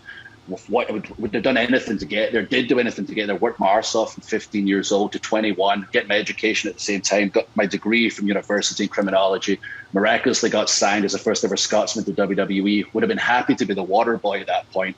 And it got to the point throughout my career after 23 years old, been named the chosen one by Vince McMahon on television, the future of the company, getting these huge opportunities, screwing them up, going on not just a downward spiral on television, but in my personal life, a lot was going on. My mother got sick outside of the ring away in Scotland with cancer. She inevitably passed. And outside the ring, I was a train wreck. I was going out drinking all the time, partying all the time, arguing with people at work, annoyed with my position. And quite frankly, I had to get fired to get a wake-up call. And the day I got fired is the day I looked myself in the mirror and said, this is on you, buddy. You're going through a lot you probably should have faced. But at the same time, you lost perspective. And from that day forward, I promised myself I would work as hard as I possibly could in every area of my game. I'd be accountable for the first time to the person in the mirror. And I would work my way back to WWE one way or another. And also, I've got to take a second to thank the wife. Because as much as I was going to work hard in the wrestling aspect, that's all I knew. As a person, I was so immature. I was a boy when I got fired. She helped me grow so much as a man. Throughout that time period, I traveled the world. I was the busiest wrestler in the world. I helped grow multiple companies all across the globe, and it felt really good that in WWE, the name sells the brand. You see WWE, unless it's John Cena or The Rock, you're going to go see WWE. But my real name, Drew Galloway, was helping multiple companies across the world grow. Like in Scotland, we went from 1,500 people to 2,000 people to 4,000 people to over 7,000 people. And I had a big effect on that. And that was a great period for me to grow as a wrestler, but grow as a man. And 3 years later, I had a phone call with Triple H. Basically, it was time to come home. I returned to WWE, and thankfully, it was time for me to become the top guy, become WWE champion. So it's been a fun old ride. The past 13 years I've been in America, that's for sure. Man, I gotta say that it's impressive, like, to hear you talk about your accountability and, hey, that was on me. I saw that in some stuff, some videos I watched about you, and universally you get a lot of credit and a lot of respect for owning up, for manning up and taking accountability, and that's awesome, man. I love to hear it. I can Thank think you. I can think of one guy who I wish would adopt that approach to life, and yeah, dude. So congrats on all that, man, and the story of growing up and being accountable again, man. I love that. And I document it all right here. Yeah, there we dude. We've got a book called A Chosen Destiny, the Drew McIntyre story, and crazy. so you're holding a hardcover version of it, which presumably means it's new. Yeah, it came out a few months ago, and it's basically the story in depth that I just told. I never thought to myself, like during a worldwide pandemic, what the world needs right now is that 35-year-old wrestler from WWE's story. Like an outside company came to WWE, talked about how open and honest I am about my story and all my downfalls and how many times I've had to fight back, my resilience, etc., and basically said we think it could inspire some people. Would Drew be willing to put it down in a book? So I spoke to the wife about it. We decided yes, but I want to be as open as possible. We'll make wrestling the foundation of the book. They know I'm a wrestler. We'll simplify the industry, explain how it works, but that's not what it's all about. It's about showing people no matter how dark times can get, and I've been through some dark ass times, there's always a light at the end of the tunnel. You just got to keep believing, got to keep fighting, and surround yourself with positive people. And if my book can inspire just one person to chase their dreams or get out of those dark times, that's what it's all about. I love it, man. I don't think it's fair to say there's always a light at the end of the tunnel, but I think it is fair to say there always can be a light at the end of the tunnel if you choose to pursue one. A lot of people don't. What we talked about earlier is that, like, looking in the mirror and that Right. like, accountability and being honest with yourself part, because I was not honest for a long time. There was times where I wouldn't even look in the mirror most days because I didn't like what I saw. But eventually, if you can get to that point where you can look yourself in the mirror, be honest, say, today I'm going to give it my best, even if it's just a little progression every single day. And by the end of the day, if you can look back in that mirror and say, I gave it the best I had today, I tried to be positive, because negativity can only bring negativity. And you can't lie to yourself in the mirror, and you keep that up every day, you'll keep getting better, keep getting better. I know, because I've done it twice over. Yeah, dude. That's awesome, man. And it sounds, dude, also thank you for your candor, to be transparent. Like, that's what we love that on here. And I know that everybody watching and listening loves it too. And that lends credibility to the book. You said that you were out there drinking like crazy. You got all the crazy, like juicy stuff for the book, and with the happy ending about growing up and life becoming good. I think that sounds like a book that's well worth purchasing. So what's your preferred way for people to buy the book? I've been very lucky that it's literally everywhere. I think it's on Amazon and Walmart and Target. Like, I walk into the store and see my stupid face on the shelf. Like, I've been very fortunate that it's everywhere. And that's the thing about being like honest and open. I always am at all times. And it's funny that when I finally connected with our WWE audience is when I started just being myself. I've been wrestling 20 years, and within WWE I was always a bad guy. And I'm a foreign guy. I'm 6'5", 270, and hairy and Scottish. Got to be a bad guy. I talk about eating carcasses. I was angry all the time. No one can relate to a giant, hairy, angry Scotsman except the one guy in Scotland who's giant, hairy, and angry. And like, I get that guy. Finally, I was allowed to be myself. I talked the way I'm talking right now in the microphone, maybe enunciated a little more, told some of my jokes, which are dad jokes. I'm not really funny. I'm sarcastic in real life. I'm not afraid to fall flat in my face. And I've obviously, got the story of fighting and overcoming a lot. We started telling that on television. I started being the real me, and the crowd started responding so positively. And it was all organic. It was all being myself, but the volume turned up a little bit. And I couldn't believe that I was like, all I had to do was be myself. And I'd finally make that connection with the audience. And since then, I always try to never put myself in a situation where I have to lie. I'd rather say nothing than ever lie. Yeah, for sure, man. I feel like people that grow up in Scotland are automatically just tougher than American people. Like I imagine you growing up in Scotland just getting in a lot of fights, or being the big guy. I feel like people always want to challenge you. Is that true? Growing up in grade school and high school? Yeah, a few times. It wasn't so bad because in America, I'm a big guy, but in Scotland, I'm a monster. I was always head and shoulders above everybody. And I used to hate it when I was a kid. I was like, oh my goodness, I'm a freak. Because I was literally, when I say head and shoulders, I mean head and shoulders above everyone.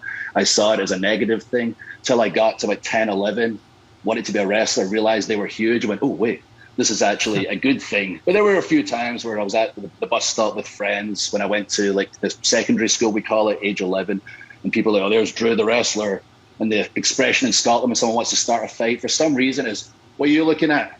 Clearly you're looking at them. I don't know why people say it in Scotland, but they do. And then my response was, clearly I'm looking at you. So this one guy and his 5 friends or whatever, they stepped forward, and one of them went, wait, this was my nickname when I was a kid, that's Drew the wrestler. He goes, I don't care who he is. This was before I started wrestling. The guy grabbed me in a headlock. Instead of throwing a punch, I never know why he grabbed me in a headlock, but I stood up with him and threw him against the bus stop, and he hit it like a movie, splattered in his face. These kids were a bit older than us, and from that day forward, nobody messed with me, and I was Drew the wrestler officially. Wow. Jesus, I love it. dude. Don't mess with Drew. You said you've been wrestling for 21 years? Yeah, since I was 15. I'm 36 now, just turned. Okay, I'm dying to know, like, in any of your 21 years of wrestling, did you ever, like, secretly tape a razor blade under a wristband or a headband so that you could, like, take a shot and then be a bloody mess and make it, like, a more exciting match? Not in WWE, and I've only done it a couple of times. In WWE, That's a thing? He's done it. Yeah, we stopped. Yeah, we stopped using blood in WWE. A long time ago. We can tell our stories without getting that graphic. But I'd be lying if I said that 3-year period I was gone in WWE. I worked for a lot of over 18s companies, including the one I mentioned, where we grew the crowd from 1,500 to over 7,000 people, and I got in some significant deep feud with some of my childhood friends, and we made things so personal. Like I involved my dad in a storyline. I involved multiple people throughout my childhood in a storyline. We made it so real that the person I was feuding with, my friend who wrestles as Jack Jester, like started not talking to me. He was so offended all the time. He literally started hating me. That's how I really got. And during our big match, I might have used something to help me get some blood just for the visual effects. I have done it once or twice. Man, that's fantastic. How'd you know about that? Well, I mean, I'm a big time bloodletter, dude. It was actually at the gathering of the Juggalos. I showed up and I said, I promise you guys, by the end of the night, I will be covered in my own blood.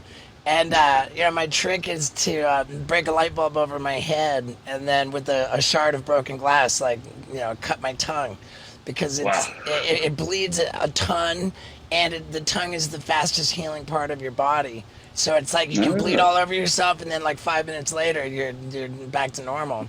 And maybe some of the older wrestlers should have done that. Back in the day, it was more prevalent with the wrestlers cutting themselves. If you ever had the chance to meet like a Dusty Rhodes, for example, their foreheads are so marked in the years of cutting themselves to get the blood effect. They probably should have cut their tongue and just rubbed it in their heads. Yeah, right. Probably. Yeah, dude, I'm like every once in a while I break out a crazy story that I've never told. When I was maybe like 6, 7, 8, I was very, very young. For some reason, I was in my parents' bathroom just messing around, being mischievous, and I took their toothpaste and squeezed it onto the counter. And I thought, why did I do that, dude? That was dumb. I gotta clean this up. So the first thing I saw to grab to clean it up was a disposable razor by the thing. And so I took the razor and tried to scrape off the toothpaste. But then I look at it and I said, oh no, well now I've gotten this toothpaste on this razor. Now this is even worse. So I took the razor and I fucking licked it to try to lick off I'm trying to lick the toothpaste off the razor. And I'm like, now my tongue's bleeding like crazy everywhere. I'm like, no, now I'm really gonna be in trouble. And I went and I grabbed a bunch of toilet paper and put it on my tongue and I squeezed it really hard and it stopped bleeding really fast. And then I flushed the toilet paper and I just used toilet paper to clean up the counter and rinsed off. Nobody was ever the wiser. I'm the only one I grew up being the only one who knew that ever happened. Nobody. What age were you at the time? Last year? I mean, 43. It was my own little secret, and I grew up with it. And then when they taught me how to chew and swallow glass, as a clown. Not that clowns do that, but a clown taught me that. I thought, ooh, when I break the light bulb, I'll cut my tongue. You've never told anybody that before? I don't. If I have not. I don't know. Yeah, I don't think so. What else you got going on? I thought you had told every some of story. these stories. Yeah, I've got. Maybe Maybe I did. I don't know. For all I know, maybe it's in my book. Plus, I love how like every solution just made it worse and worse. You're like, then my parents were coming home. I didn't want that to happen, so I burned the house down. There's no home to go to. They'll never catch me. Yeah, that'd be Right. a funny cartoon. If any guest is listening, they can draw a cartoon to that Yeah. story. You're That'd like be Amelia amazing. Bedelia. Right.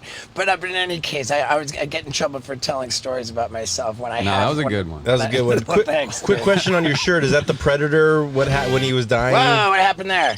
It's all right. You guys still here? Oh wait. No, you fucked us. Drew, can Okay, you hear we're us? good now. Wait. Oh yeah, I can still I hear got you. there we go. Sorry, I knocked the soundboard off. That T-shirt that you got, is that the Predator? That's what was seen when he was like deprogramming at the Yes. very end. It absolutely was. Good eye. Yeah. Good eye there. Okay, It's then. the Predator shirt right before he tried to blow up Arnold. Yeah, exactly. Well, He well, started- this is the old school one. In relation to that, I have a question. Have you gotten into much acting? I looked at your IMDb. I didn't see much, and it surprised me because you've got this great character, this presence. Have you tried to get acting roles, and do you have interest in that? Oh, thank you. It's weird. I've been getting this question a lot over the past 6 months, and like today, I've had it. It's the third time I've been asked it today, and I remember asking my wife, like, why do people keep asking me this? I was like, Joe, you look like you've fallen out of Game of Thrones or Braveheart. Yeah. That's Jason probably Momoa. why. Yeah, you're like 300. Yeah. So yeah, I mean, it's something that if right now I'm so involved with WWE on screen and off screen with a lot of projects, the only way I'd probably do it if it would help boost my profile, which in turn would help WWE and draw new eyeballs to the product. But eventually one day, hey, that's maybe something I'd look into. I'm sure everyone would expect me to go into like action movies or whatever. I want to do something sensitive, show my range, cry a lot. Yeah. Maybe that's where I'm going to go down. Actually, I've got a pitch. This is the movie. If someone makes this right now, I've pitched this a few times. If somebody wants to make this movie, I'm your guy. So at the end of Braveheart, William Wallace gets killed just like he did in real life.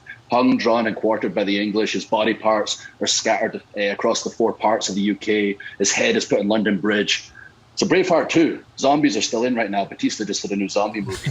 Somebody gets his body parts. They put them back together. He returns as Zombie Wallace and wreaks havoc in the English. Braveheart 2, The Rise of Wallace. I'll play Zombie Wallace. There we go. Wow. I can see Someone it. makes it. I'm in.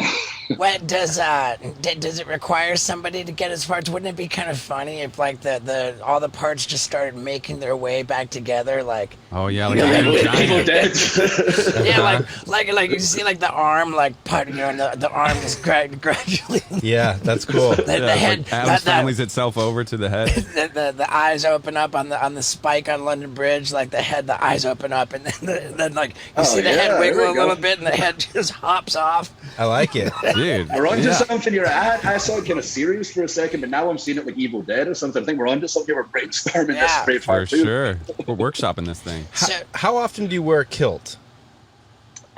These days, a lot. I used to only wear a kilt to weddings and the likes, including my own wedding, and my wife made me promise, you have to wear underwear. You and your groomsmen have to wear underwear for the wedding. And I said, I promise we'll wear underwear for the wedding. So sure enough, I wore underwear. The second I said I do, did her thing. She went off with the girls. I got the guys together and let's get rid of these underwears, chucked them away. And she never found out till later that night we got rid of the underwear because it's not official if you're Scottish, if you're wearing Yeah. underpants, unless you happen to be working on live television. Because these days, Monday Night Raw, I do come out wearing the kilt. I come out with a giant Scottish claymore, which is about a 5-foot sword. I shove it in the stage and it sets off a pyrotechnic show. So unfortunately, if I went full Scottish on Monday Night Raw, I'd probably get kicked off the television. So I have to wear my gear underneath. nice. So you remember in Aberdeen we got fitted for kilts and you were doing handstands in the dressing room. I don't remember that, but it sounds about You remember right. when we dressed up? Oh, I with the- remember. Yeah, that was it was great when we were in Scotland. Yeah, we were trying to do handstands. You were at least. Yeah. Yeah, we had a great time in Scotland. So I saw this footage and it was super disturbing. Where it wasn't in WWE. I think it was it maybe WPCW, and and it was like an accident, and it was a super like almost career-ending injury where you got spiked on the top of your head.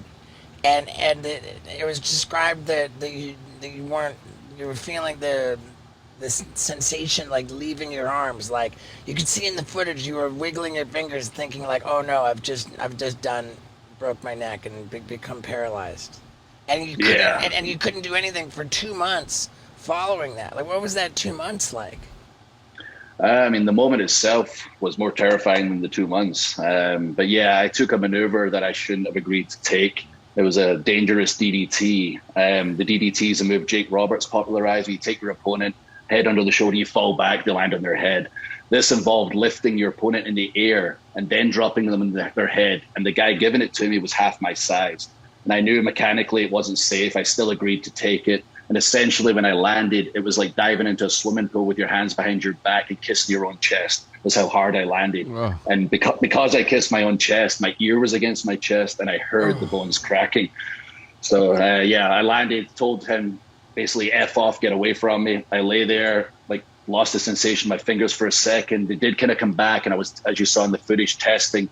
My fingers and my boots, I was wiggling my toes too, just to make sure I had the feeling there. I was very scared, to be honest. I refused to help out the ring. I got myself up and walked myself to the back, knowing I'd done serious damage, and told them, like, call me an ambulance right now.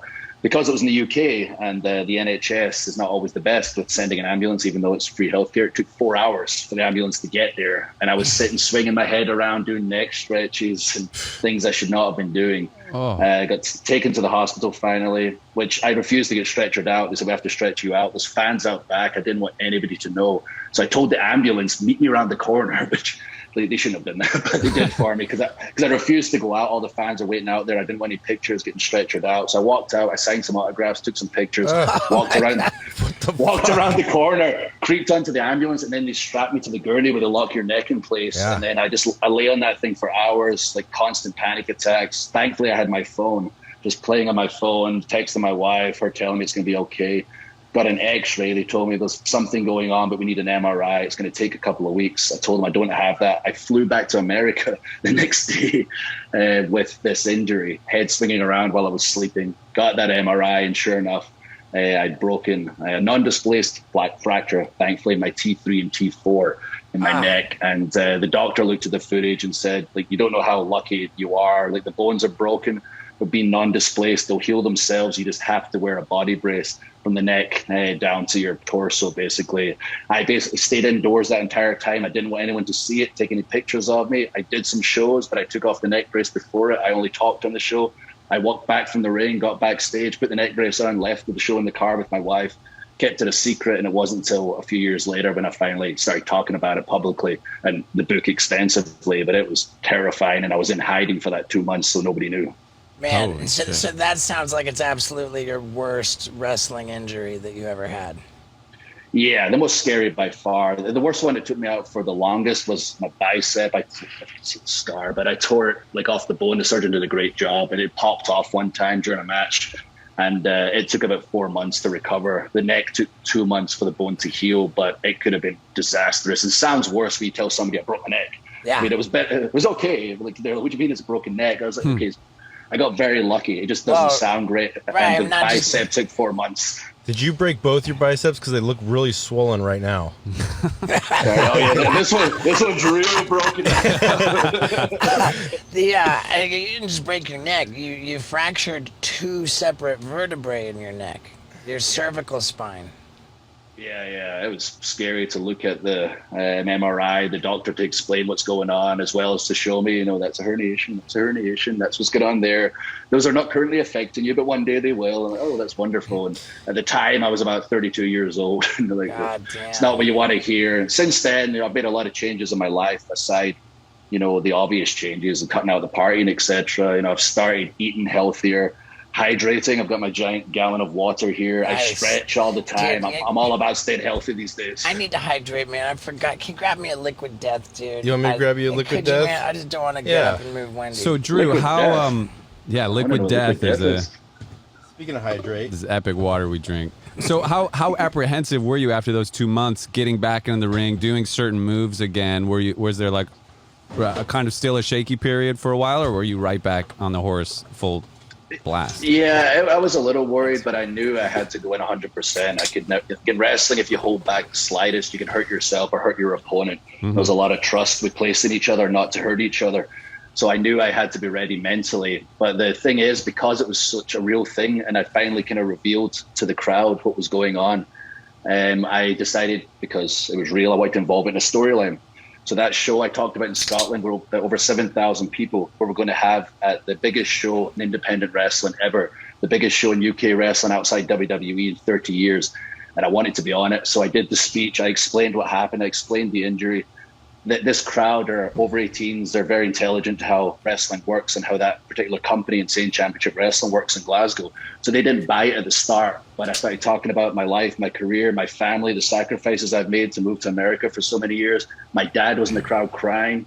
The person I was feuding with at the time, who owned the company, came out to make it look as real as possible. And somebody shouted something. He threw them out the building, was ready to fight them because we're trying to make it such a serious moment. I got the crowd crying by the end of it. Like, I can't participate in this big show tomorrow, and I'm going to be there. And I'm absolutely devastated. So I finally got them after my Oscar-winning 10-minute speech. And then I just turned and punched the guy I was feuding with in the face right at the peak of it when everyone was in tears, and he gave me a big hug, and I just dropped him out of nowhere. And then I screamed, his name's Mark Dallas. I screamed, "F you, Dallas. I'm Drew effing Galloway. Nothing's going to stop me fighting tomorrow." So sure enough, everybody hated me, and we had to sneak me out the back door because people were ready to stab me, basically.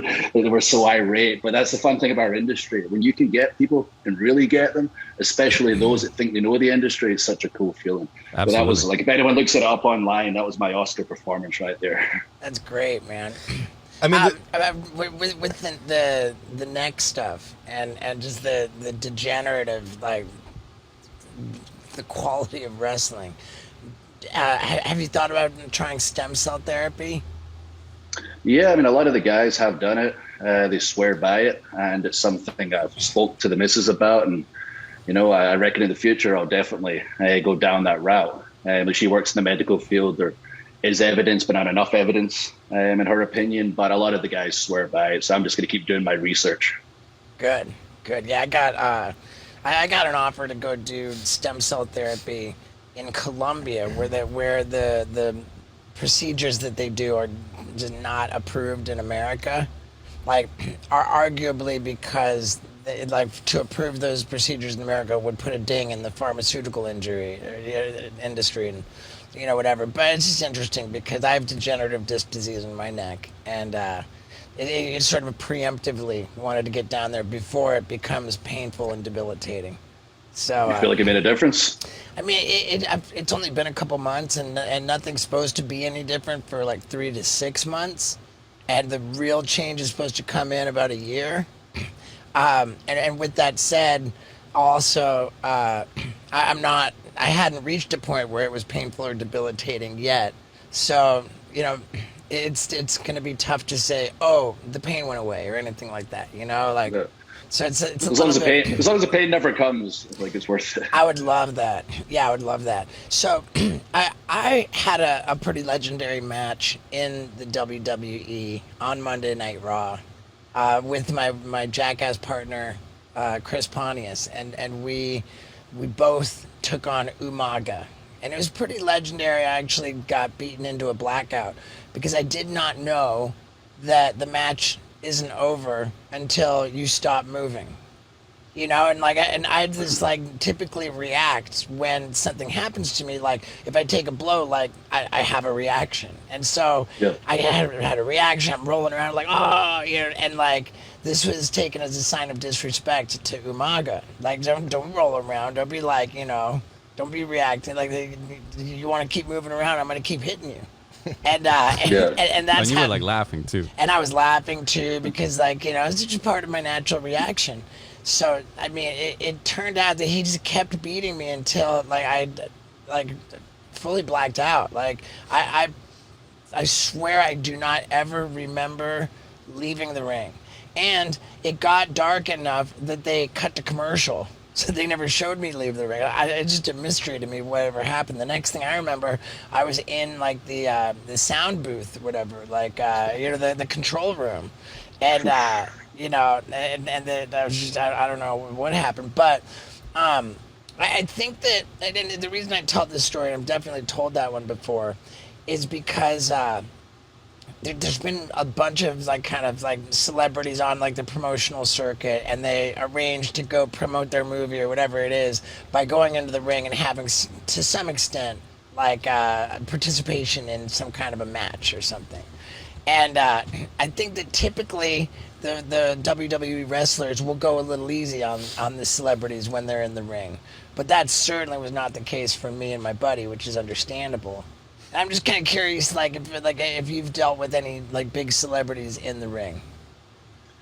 I've not personally been involved in any angles, as we call them, with any celebrities in the ring just yet.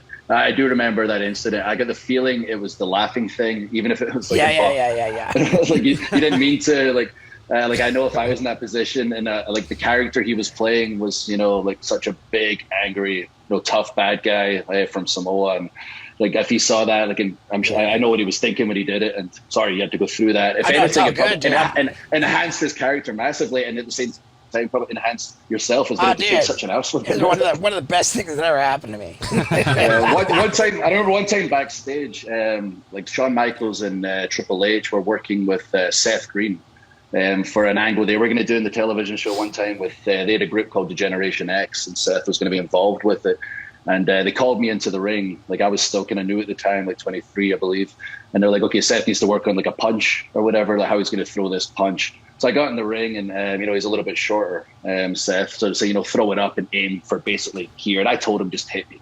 I don't mind, taking a hit as long as you don't hit me in the nose or the eyes, etc. Just hit me, make it look good. And he proceeded to just punch me straight in the throat. Like a throat punch with Seth Green. I turned around and went, man, not the throat. I can't believe he throat punched me. So I would rather that was on TV, but it hurts so much. But yeah, that's the closest interaction I've had with any physicality.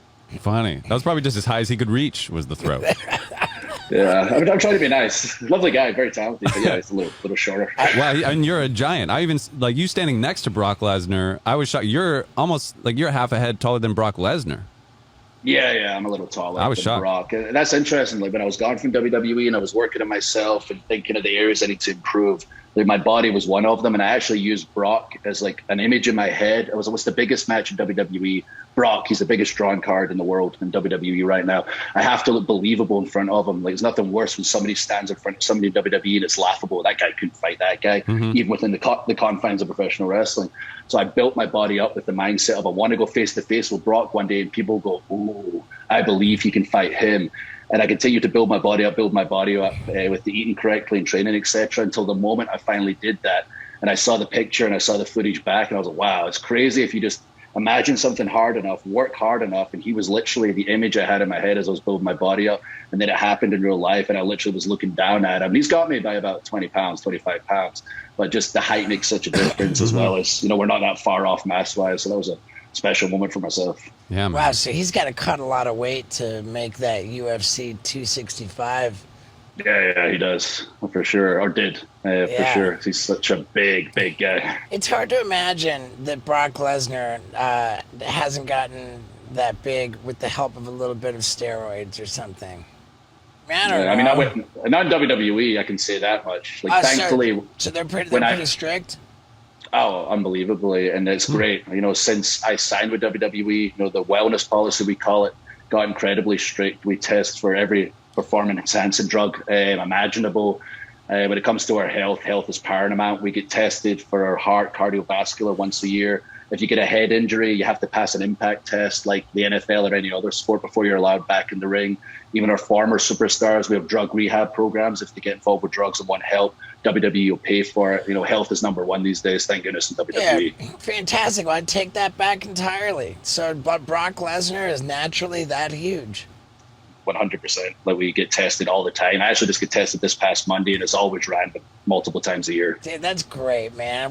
Go WWE, because I know or I think that wasn't always the case, right? I mean, I think a lot of people have admitted I can't say 100%, but if you watch, I've got eyes and I've watched videotapes. These days, 100%, like everybody's 100%.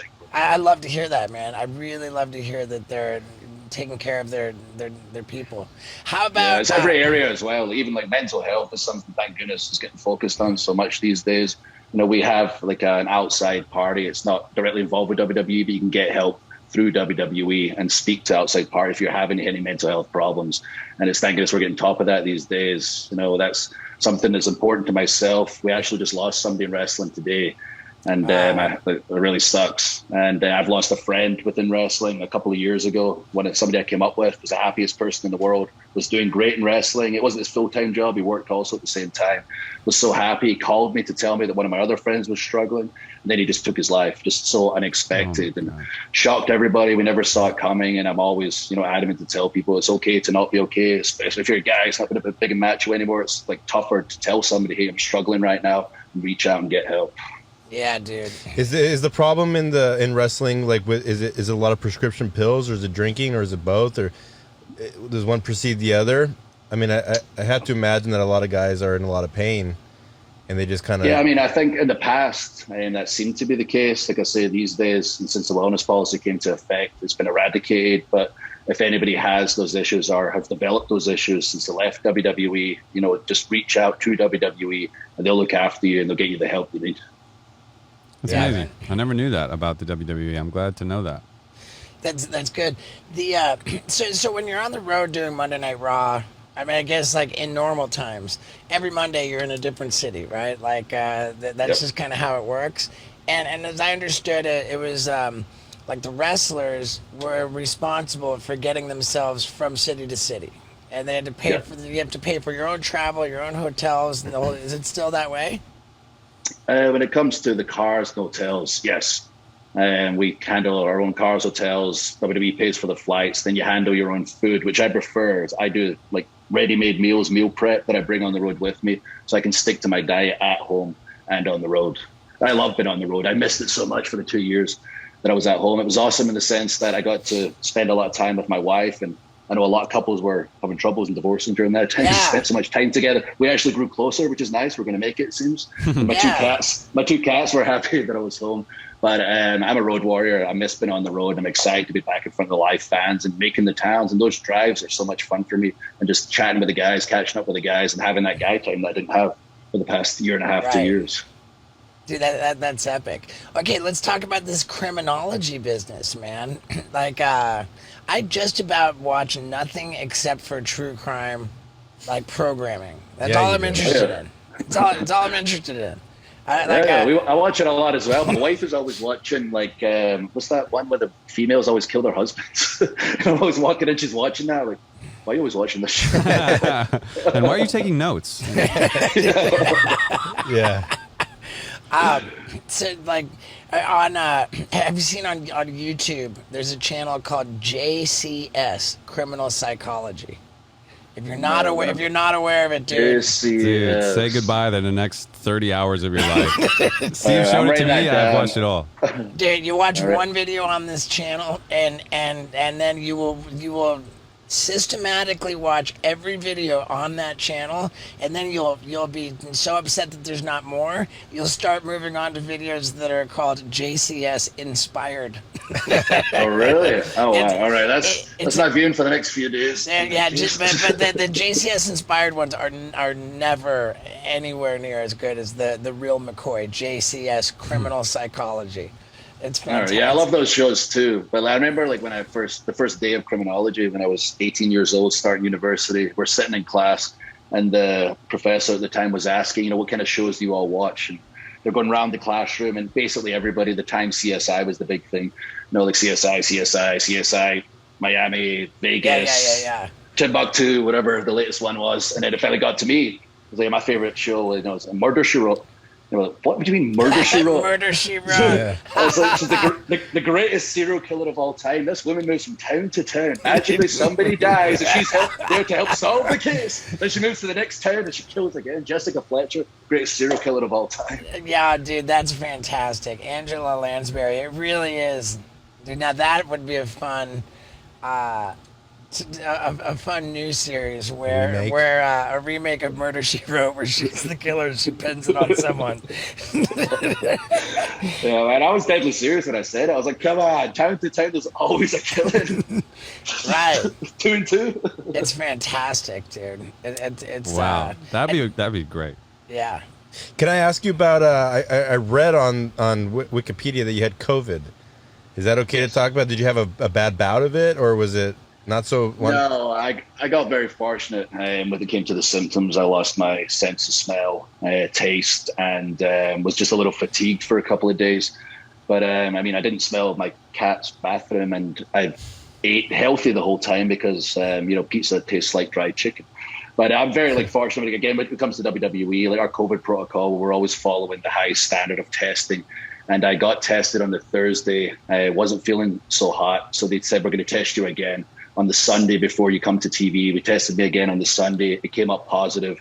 And thank goodness we did do that testing. And we're always been so strict when it comes to the COVID testing because it came up positive. And if I went into work on the Monday, I could have passed it to someone else. I could have passed it to a at-risk family member. So I feel very grateful, how the high standard of testing we did throughout this entire pandemic and do to this day because we got it. I stayed at home and the wife and I quarantined and I was able to film my interviews from home. So I was going into a big match with a wrestler called Goldberg at the time. It's huge in the 90s, still big these days. But I used to watch him as a kid. So I wanted to keep this storyline alive. So I was filming interviews from my gym at home and my phone. Like I was the cameraman, the director, the writer, and I would send them in and they were showing up on Monday Night Raw. If you told 10-year-old me, hey, one day you're going to be sitting at home filming yourself because you're fighting Goldberg in a couple of weeks, that would have blown my mind. It still blows my mind as an adult. Yeah. Dude, that's fantastic, man. I would have imagined the kid in you, how stoked was he when you fought The Undertaker? Even though you lost, still, what an honor, yeah? Yeah, unbelievable. I fought him when I was 24. I was on an undefeated streak as the Vince McMahon's Chosen One we talked about earlier. And The Undertaker finally defeated me on the SmackDown before WrestleMania, where he retired Shawn Michaels. So that was his big final match going into WrestleMania to retire Shawn Michaels, my first loss. Again, though, when I look back at it, when I talk about looking like you look the part, he was such a man, like a grown-ass man, and I looked like such a boy at the time, like shaven face. I weighed about 30 pounds lighter. Such a mismatch. Then I fought him again in 2019. Myself and Shane McMahon fought The Undertaker and Roman Reigns in a tag match.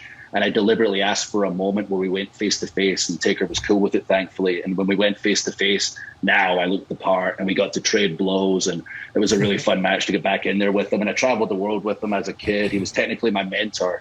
Vince McMahon put him in charge of me as a kid. You only listen to The Undertaker. So I've had a lot of good times with The Undertaker learning over the years. Just a genius when it comes to wrestling. Man, that's epic. What about, what other, mind-boggling matches did you have? Did you ever have Stone Cold or? Not a match with. He retired years ago, but right. I got the opportunity to be on his chat show, if you like, Stone Cold, the Broken Skull Sessions, where they flew me out to his home when he was living in LA at the time. Yeah. We'd never really chatted beyond, hello, sir, I'm Drew. Stone Cold, of course you're Stone Cold. And that was the extent of a relationship prior to this. But I flew to LA. I got the chance to sit with them. It was supposed to be about 2 hours for this special where we're going to show. And we ended up talking for about 8 straight hours. It got to the point where they had to drag me away from him to get the flight back from the West Coast to the East Coast because I had an appearance early morning the next day. But he's so smart and passionate about wrestling, and so am I. We just connected right away, and to this day, we still talk on the phone. He's an incredible guy. He's the best, man. He's the best. I was on his TV series with dude, I fell in love with that guy, man. We had him on here as well. Yeah, he's awesome, and he's just that character, like Stone Cold again, like me and myself finally making that connection with the fans. That's just the same guy, just the volume turned up just slightly, and that's what got him over. Not just over, like the most popular superstar of all time. Dude, he's epic. Have you entertained any ideas about MMA or any real serious?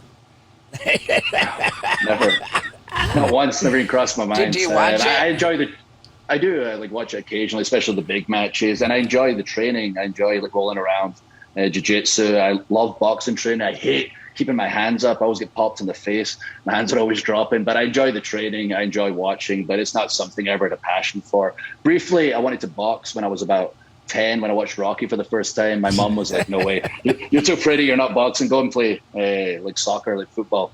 That's what you're playing right now. She wouldn't let me box. I'm glad she didn't. So my nose is kind of still straight. It's only been broken about 3 times instead of 20 times or whatever. But never even entertained the thought. Yeah, good, man. Me either. But God, I don't miss a fight, dude. I love that UFC stuff.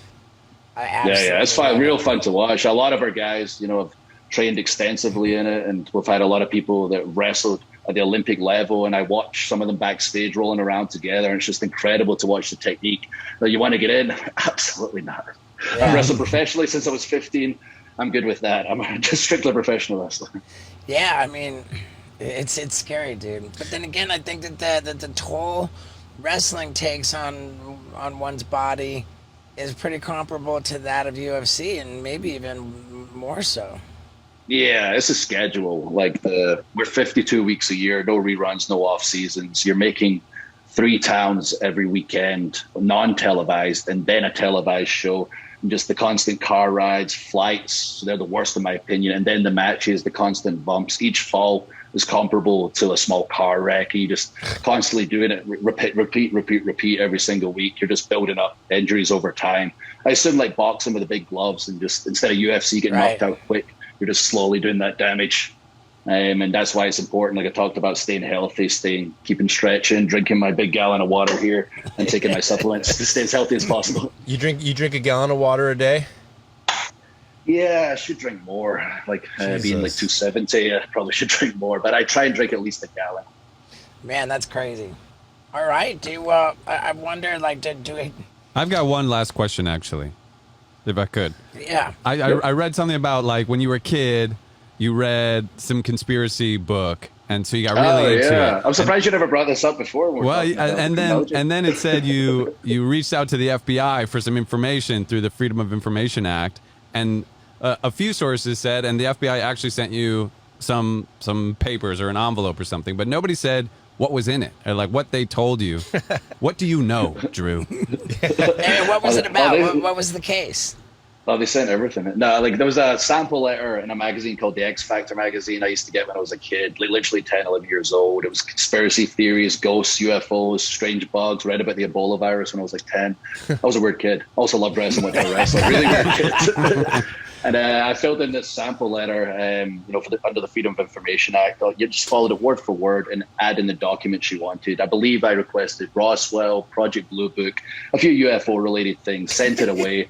And sure enough, a few weeks later, I used my pocket money to send it away. Came back home from school, and my dad was waiting for me. And I was like, Dad, why are you home? You're never home till like 6, 7 p.m. This is like 4 in the afternoon when I got home from school. And he just had this big dossier in his lap. I said, Drew, why are the FBI in America sending you documents? I went, because I asked for them, Dad. He was like, yeah, I'll never forget, he kept saying in America. I was like, Drew, why are the Federal Bureau of Investigation in America sending me these documents? They're like, oh, it's fine. It's under the Freedom of Information Act. It's perfectly legal. And I paid for it, with my pocket money, whatever. It's my business. It's true. You're like, I believe I was 11. Drew, you're 11 years old. Just go outside and play football or something. So, took my documents off them nonetheless, sat them in my cupboard, went out and played for a while, came back, looked at them, and they blacked out all the important stuff. I used a magnifying glass, whatever I could, to try and find them. But yeah, that was pretty fun. And my dad still talks about that story to this day. He was like, man, you're lucky you were so big as a kid. You would have got so beat up. I feel like that leads to a follow-up question, because now all of these, like the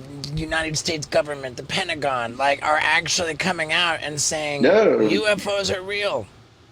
And nobody seems to care. No one's paying attention. I'm looking around like... It's like, wait a second. They're like...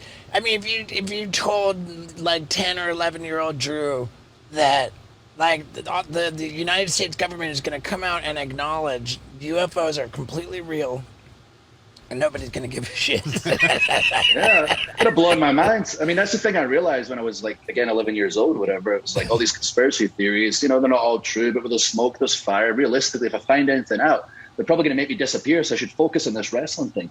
So that's when I started focusing on the wrestling thing, and thankfully it worked out. But yeah, now we're in 2020, 2021. Now they've been releasing these videos, and with everything going on in the world, just flying under the radar. Yeah. My mind is blowing, like pilots literally saying, we can't do that. It's unbelievable. It's unbelievable. Well, dude, thank you so much for doing this, man. It's really rad, and for being so open, dude. Obviously, your book's going to be epic, so let's remind everybody to get on there and buy A Chosen Destiny, Drew McIntyre, My Story, dude. And do you have a preference? Like, go in and buy it in retail or buy it on Amazon? Yeah, I mean, if you just look on the internet, as I say, it's everywhere. I'm very fortunate it was so widely distributed. And if you like it, just please give me your feedback on social media. I especially enjoy the ones where, people are able to get help through something they read in my book. I've read so many of them, and I appreciate every single one. So hit me with that feedback. And guys, thanks for having me on today. This was genuinely fun. Like, I'm always so serious about interviews, but I get the chance just to sit and chat, be so relaxed. It's a lot of fun. And when we're in your area, if we've got a show there, make sure you hit us up. We'll get you along to the show. And I promise you won't get knocked out if you're on the show. Well, now I know. Now I know. We're going to be close to Nashville. I have a show coming up in Chattanooga, Tennessee. Oh, really? Let us know when. If it's a day that I'm not working, my wife and I will definitely be there. I'll bring Sheamus along too, other WWE wrestler. We're feuding on TV right now, but we'll make peace for that one night. We all show. Yeah. That's epic, man. And on social media, what's your handle? Let me get this right. It's the one with the tick, at D McIntyre WWE on Twitter and Instagram. And if anybody messages anyone out there telling them you're me and asking for money or that you're going to start a relationship and it doesn't have the tick, please, people, it's not me. Stop sending these people All right, money. dude, I'm gonna follow you right now on blue check Instagram. mark or bust? D McIntyre on Instagram. Boom. D McIntyre WWE. And okay, good. Good. I'm going to follow you on there right now, as should everybody else. And, dude, thank you again, brother. Awesome. I appreciate you both, and we'll see you all in the future in person. Thanks, Joe. Hell Thank you, yeah, Drew. man. Thanks, Right on, guys. Drew. How about that, huh? Just got to respect that guy, man.